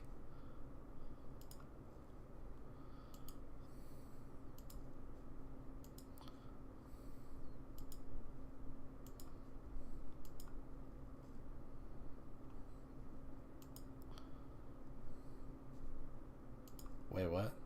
Did I mess that? Yeah. Those are the same color. They're not supposed to be. And then add a row above. 1, 2, 3, 4, 5, 6, 7. Hey, wait a minute. That's wrong.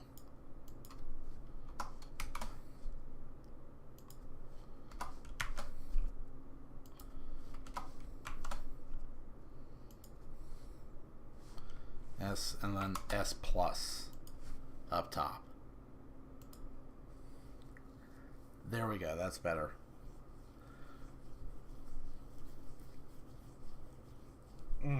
Oh, my eye.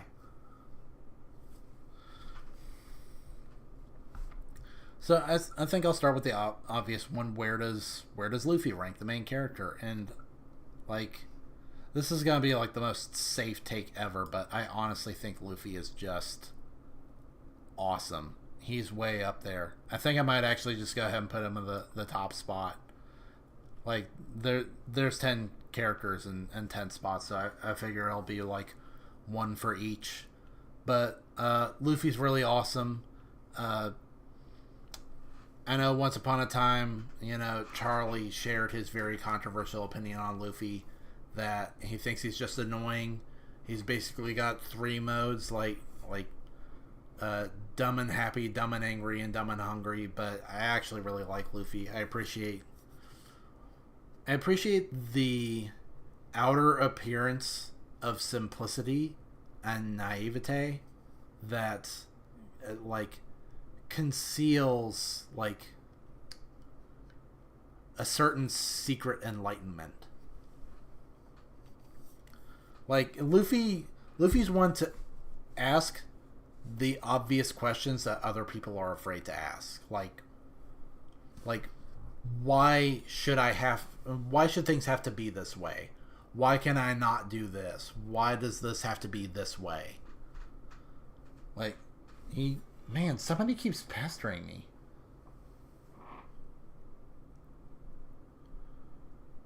No.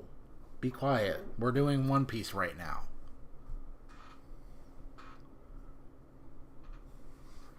Anyways, if they're going to call me a second time, it's got to be an emergency. It better be. Who is this person?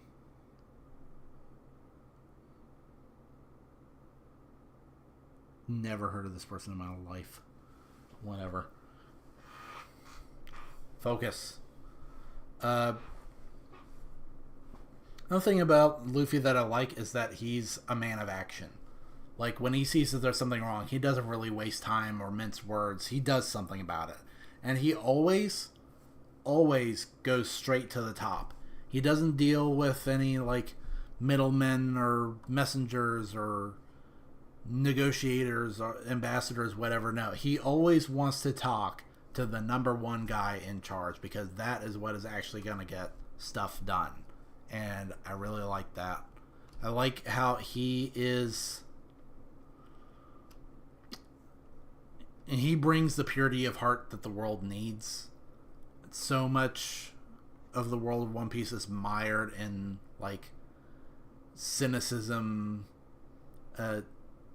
nihilism, misanthropy. People just used to the way things are, and they say that it's got to be this way, and that this is the best way. And Luffy, he comes along and says, no, it doesn't have to be this way. It can be a different way. And it's just that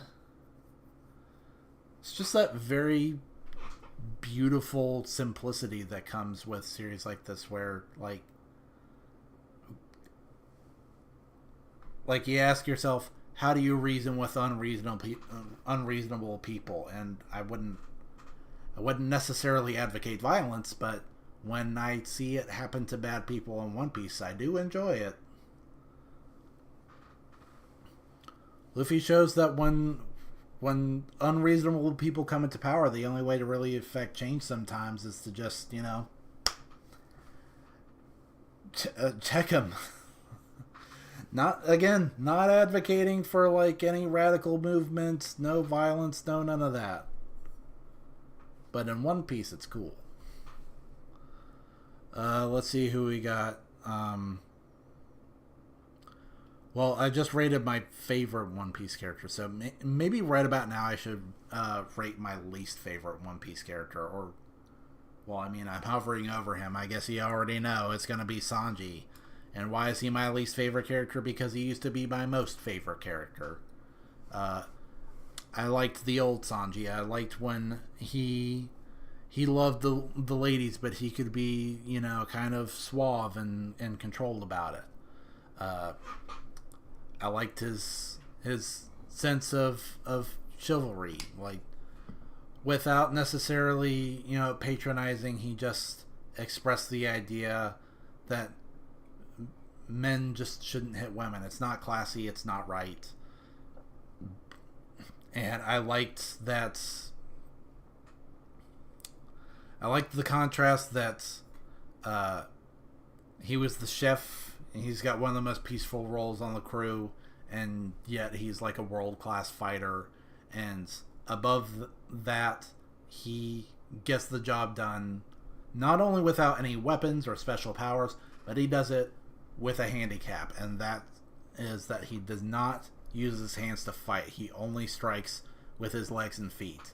Now, almost like every part of his character has been compromised, to where instead of being suave and cool, he's just a raging pervert, and he's a one-note character, a one-trick pony. He's just the same joke over and over again. And, you know, almost as soon as the time skip started, he started really falling off. The power creep just left him in the dust, and he became a jobber. And Oda's solution to him being a jobber was to give him give him a super suit, which wasn't even really that bad. You know, it's whatever. It was, the super suit looked cool. It was what he needed to be competitive again. But then he goes and retcons it to where Sanji was never even human. He was actually like a mutant the whole time. And what the heck was the point of his whole character arc in Whole Cake Island, except to emphasize that humans rule and mutants drool, down with eugenics, and now he is a product of eugenics. And so now not only does he owe all of his victories to his scumbag father who turned him into a mutant so he could be made into a human weapon to win wars, but also all the times that he's lost are now retroactively more embarrassing. You're a mutant that was bred for battle, and you lost in a kicking match to Virgo, a normal human being who doesn't even specialize in kicking attacks. That's really, really bad. And he stakes the safety on the Straw Hats on his ability to cook, and then he makes a cake for Big Mom, and all it really does is give her the strength to renew her deadly pursuit of the Straw Hats. And Whole Cake, no pun intended, but Whole Cake as a whole, I just found myself constantly asking, how many conflicts of interest can one man commit in one night? Hey Luffy, I want to bake a cake for our worst enemy who is trying to wipe out the family that I hate, that I begged you to help me save in the first place after I broke your face with my foot. Just, the guy's all over the place. And just when it seemed like he was about to make some strides, when he was faced with the question of, am I willing to compromise my own am I willing to compromise my clear conscience for the greater good? And then the answer turned out to be no. It was just a total character arc cul-de-sac. We just come right back around to where we were before, and it just stinks. And he's I just feel like he's a hypocrite. He couldn't compromise on his morals when it came to feeding Big Mom what she wanted and not poisoning her or leaving her to starve. But he could compromise his morals when he got the chance to put on a cool super suit that made him into a superhero.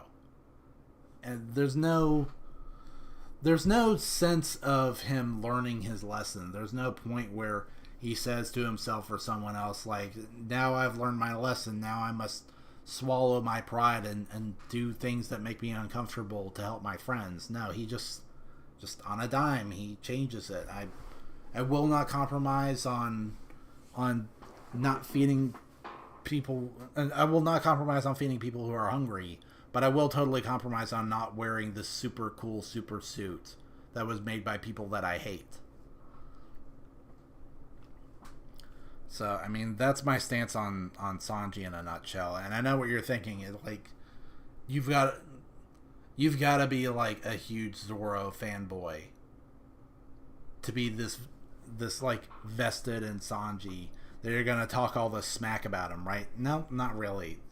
Zoro, honestly, pretty mid. I mean, I don't know exactly where I'm gonna put him yet, but I'm just gonna go ahead and put him in D for now because I think he is super boring and maybe even more of a hypocrite than Sanji.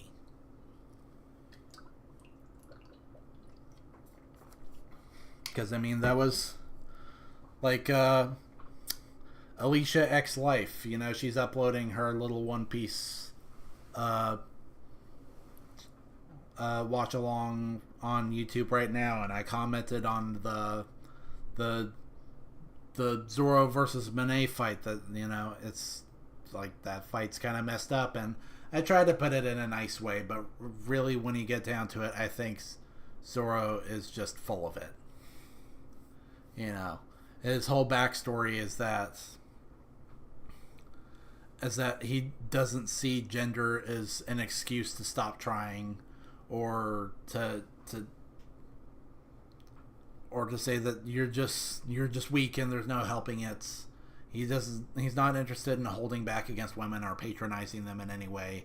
But then he doesn't want to fight Kuina, and, you know, at the time, you know, you thought, oh, it's because he looks like his childhood friend. But then he doesn't want to fight Monet either. You know, this deadly enemy that has it out for him and all his friends. And because he holds back against Monet, not only does he leave it up to Kuina to finish that, not Kuina, Tashigi, to finish that fight for him when she was already injured, but then it later turns out that Tashigi did not finish Monet off, and Monet almost blew everyone up. So big L for Zoro. And I just don't get it. Or how about the part where he's like I won't begrudge, when he's talking to King, and he's like, I won't begrudge you for relying only on your sword skills. In a fight to the death, it's win by any means necessary. But then later he complains that King is trying to, like, throw him off a cliff instead of, like, fighting him and finishing him off with dignity. And just whack. Or even, like, again, going back to Punk Hazard, when he tells Luffy, like, get a grip, you gotta fight more seriously. And then he doesn't fight Monet seriously at all. Like, he's just lame. He's lame. I was gonna say he's lame in a cool way, but I think it's more accurate to say that he's cool in a lame way. Like, he's just cool. Like, as cool as as close as a One Piece character can be to the classic concept of cool. Like, he fights with swords. He, like, teleports behind you and sheathes his sword and says, nothing personnel, kid. He just, like, spouts little quips and one-liners and trash talk and just... he's about as try-hard as you get. The only thing that dials down his coolness to where he feels like a One Piece character is just the fact that he fights with one of his swords in his mouth. Like, that's the one truly silly element that holds him back from just feeling like a big edgelord. At least whenever he's in a fight. I mean, when he's not in a fight, he has this whole, like, he gets lost easily thing, and he loves booze. But once he's in the fight, there's just not a lot to him. In fact, I'm just going to go ahead and say that there's not a lot to him in general. He's just there to be cool. He's not there to have an interesting or even a consistent characterization. I'm trying to think. Who should I rank next? I kind of want to rank Jinbei next, because Jinbei is probably my second favorite character. I've always gravitated towards the sort of archetype that Jinbei represents. I always love the veteran fighter, the guy who's very worldly and experienced, and he's already kind of been on his whole life's journey, and now he largely serves to share that experience with other people. A lot like, you know, General Iroh in Avatar: The Last Airbender. He's a lot like Samanosuke Akechi and Onimusha. We were talking about Onimusha earlier this stream. He's a lot like Auron in Final Fantasy X, or, you know, the classic, you know, probably the most iconic mentor to date, you know, Mr. Miyagi. That guy's awesome. Like, everything about that character type, I can't even really put into words. It just gels with me. And I even managed to put Jinbei in the rank that it matches his skin color. So that's quaint. Let's see. Who do I want to put directly under him? Because this is tough. I'm really torn between Brooke and Frankie because they're both really awesome. If I had to pick a favorite between the two of them, it would probably... it's probably going to be Frankie. I like him. I like his cyborg gimmick. I like it. Even though I still really love his classic design, I do like how the new design reflects who he is. He's a cyborg. He's into body modification, and so he tweaked himself to be more like the pacifistas. I like the way that his hair constantly changes to be more and more outrageous. And I like that he does not rely on, he doesn't really rely on ass pulls of any kind. He doesn't get, crazy power-ups. He goes into battle with all the tools that he needs to win, and then he just wins. I appreciate that. I appreciate that more, I know this is crazy to say about One Piece, but that more down-to-earth writing. When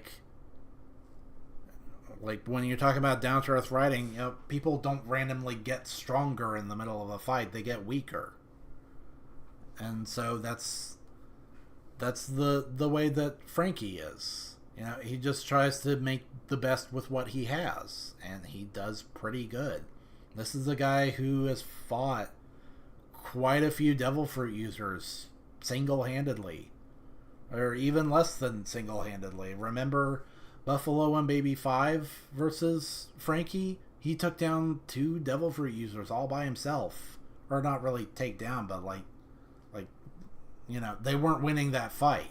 And if the other characters hadn't shown up, Frankie would have likely finished them off all on his own.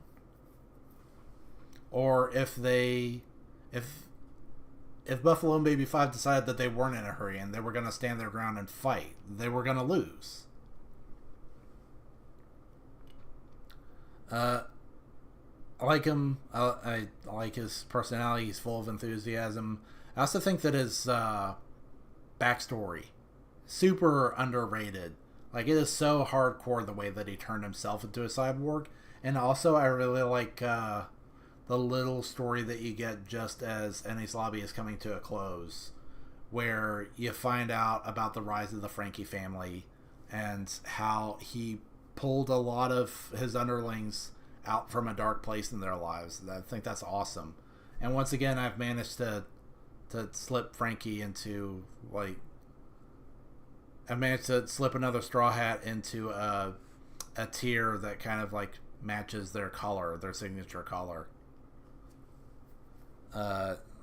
So now I'm gonna go ahead and put Brooke.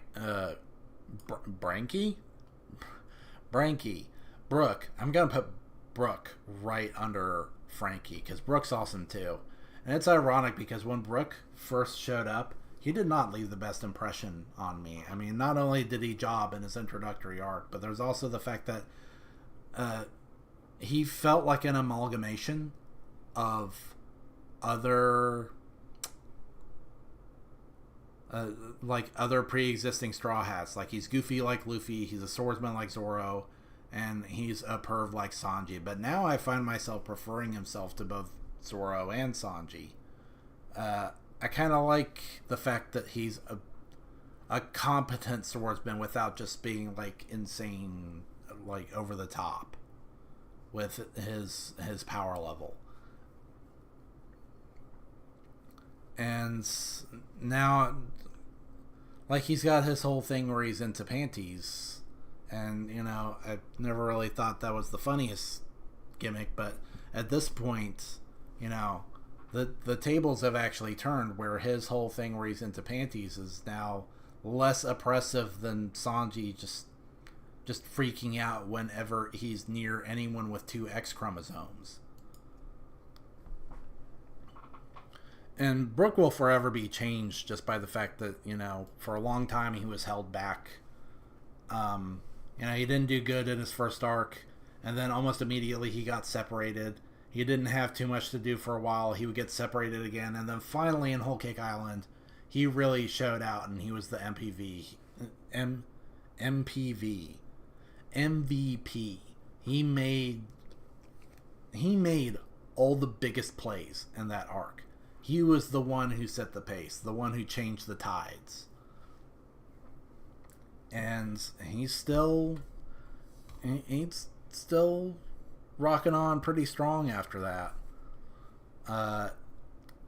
It has been a while since Brook's really gotten a chance to shine, though. But then I could say that about no, because Frankie had his fight with Sasaki. I forget about that sometimes because Sasaki was such a boring villain.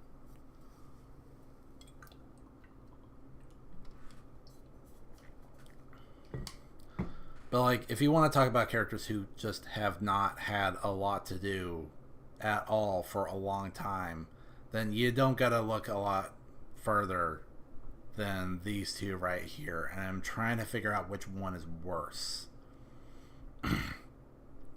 I think Chopper is worse. Chopper's been worse for longer. Where, he got left behind by power creep a long time ago. He has not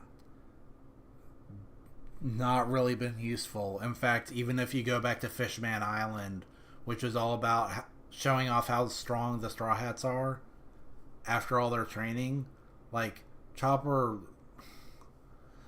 I think Chopper was the only one to get, like, genuinely wounded, where he tried to stop that guy's hammer with his fist, and then his fist got like a boo-boo.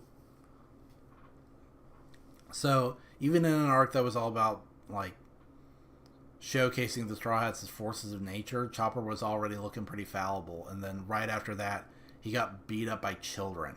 Giant children, granted. They were, like, scientifically engineered to be just absolutely brutal and have terrifying strength.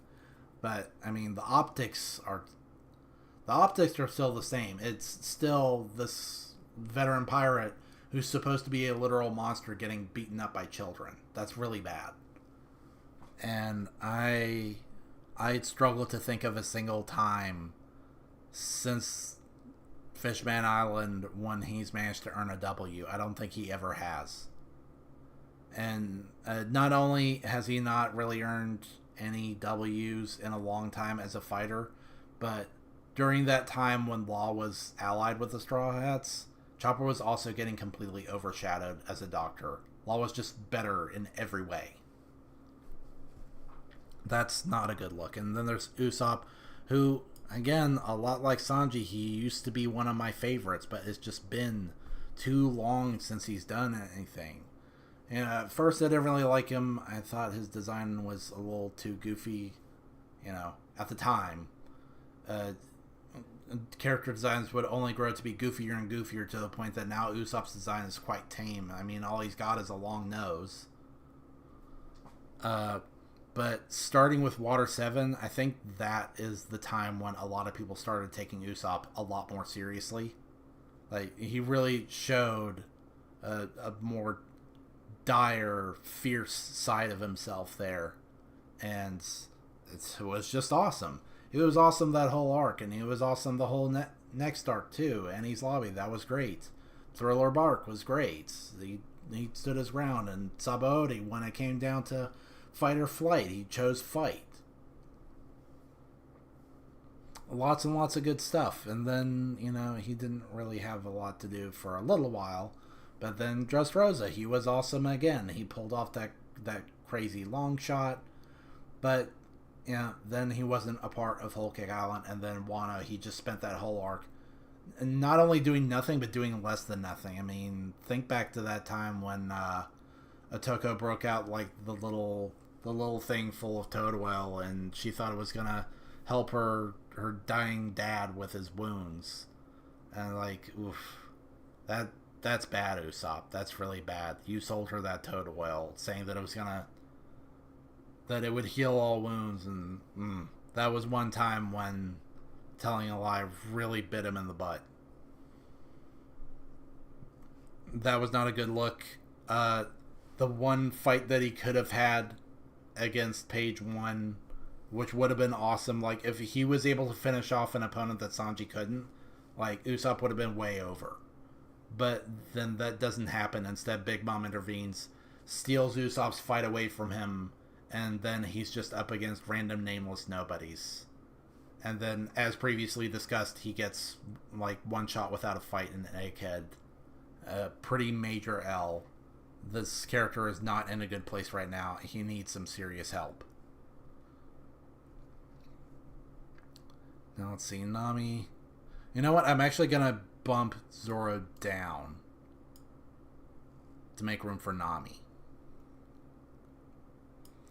And Nami, she suffers from the same problem as some of these Straw Hats, where she can be very one note. She's like she likes money. She's the financier of the Straw Hats, and like I guess kind of old, but it's not nearly as overplayed as like Sanji's thing or Brooke's thing or any of that. And she's just kind of an okay character. She's cute, and she like Frankie, she makes the best with what she's got. She didn't make her own weapon, but she's the only one who can really use it to the fullest because of her knowledge of weather. And she's got lots of great designs. Like, almost any time she changes clothes, it's just awesome. And if anything, I've actually been warming up to her. I bet you by the next time I do a tier list like this, she will probably have moved up. But for now, she ranks just under Robin, who I did not like at first. Like Brooke, I thought she was just kind of boring, but as time has gone on, I've really sweetened up to the fact that she is one of the more reserved members of the crew, and one of the more reserved characters overall. It's a nice contrast to a lot of the other more exaggerated personalities that we see here and elsewhere. And she's proven to not always be reserved. She's got a little bit of a cute or playful side, or when she gets mad, she can get really mad. No, there's just something about her that feels really human, and I like that. And like Nami, when she undergoes a design change, when she goes to a new place and gets new clothes, it's almost always awesome. So that's going to be my ranking for the Straw Hats, The Pirate King on top, as he should be, followed by his loyal veteran and sort of mentor, Frankie and Brooke, very, very close to each other. I had trouble picking a favorite there. Same goes for, well, no, I think I definitely do like Robin over Nami. But Nami, she's kind of catching up.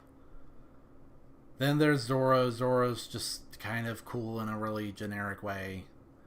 And then we've got these two characters who really need to stop resting on their laurels. They need to start actually doing something and being important again. I'm really hoping that Usopp lives up to the hype.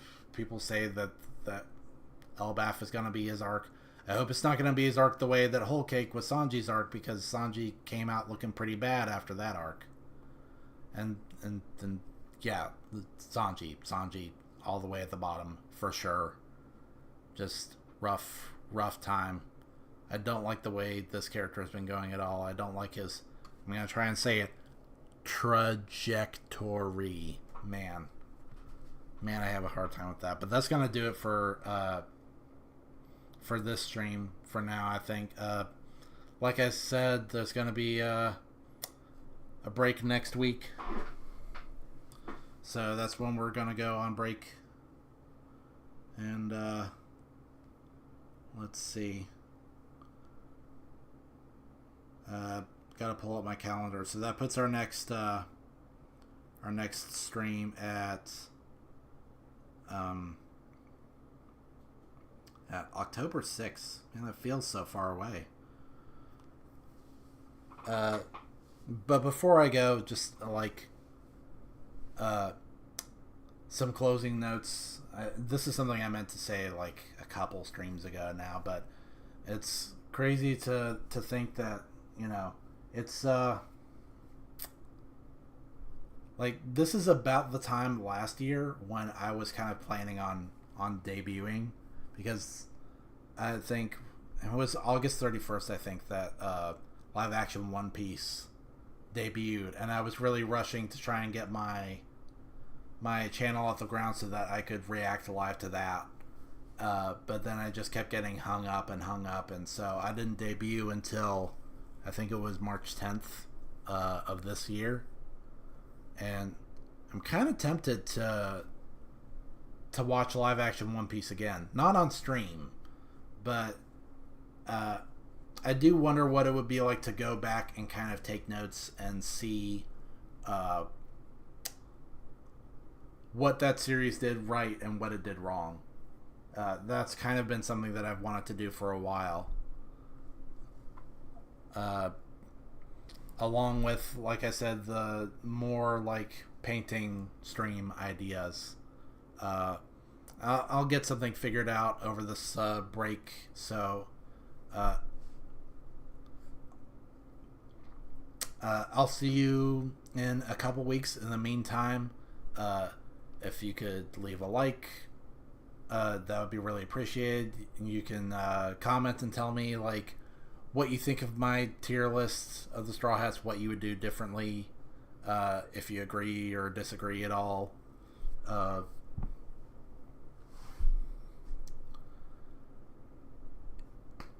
And to make sure that you stay in touch, a subscription would really be appreciated. Still trying to get monetized. I mean, I'm sorry I haven't really put out any videos yet. I haven't had all the time in the world to actually get down and dirty with the editing. I put that in a funny way. I don't know why. I haven't had time to edit videos. It's just been one thing after another. I've been getting comboed all year long. But I'm trying my best, trying to provide bigger and better content, and the more subscriptions that we can get, the more progress we can get to doing the big stuff that I really want to do, reviews and more gaming, more shows and movies and anime, all that kind of thing. But until then, y'all have a good day.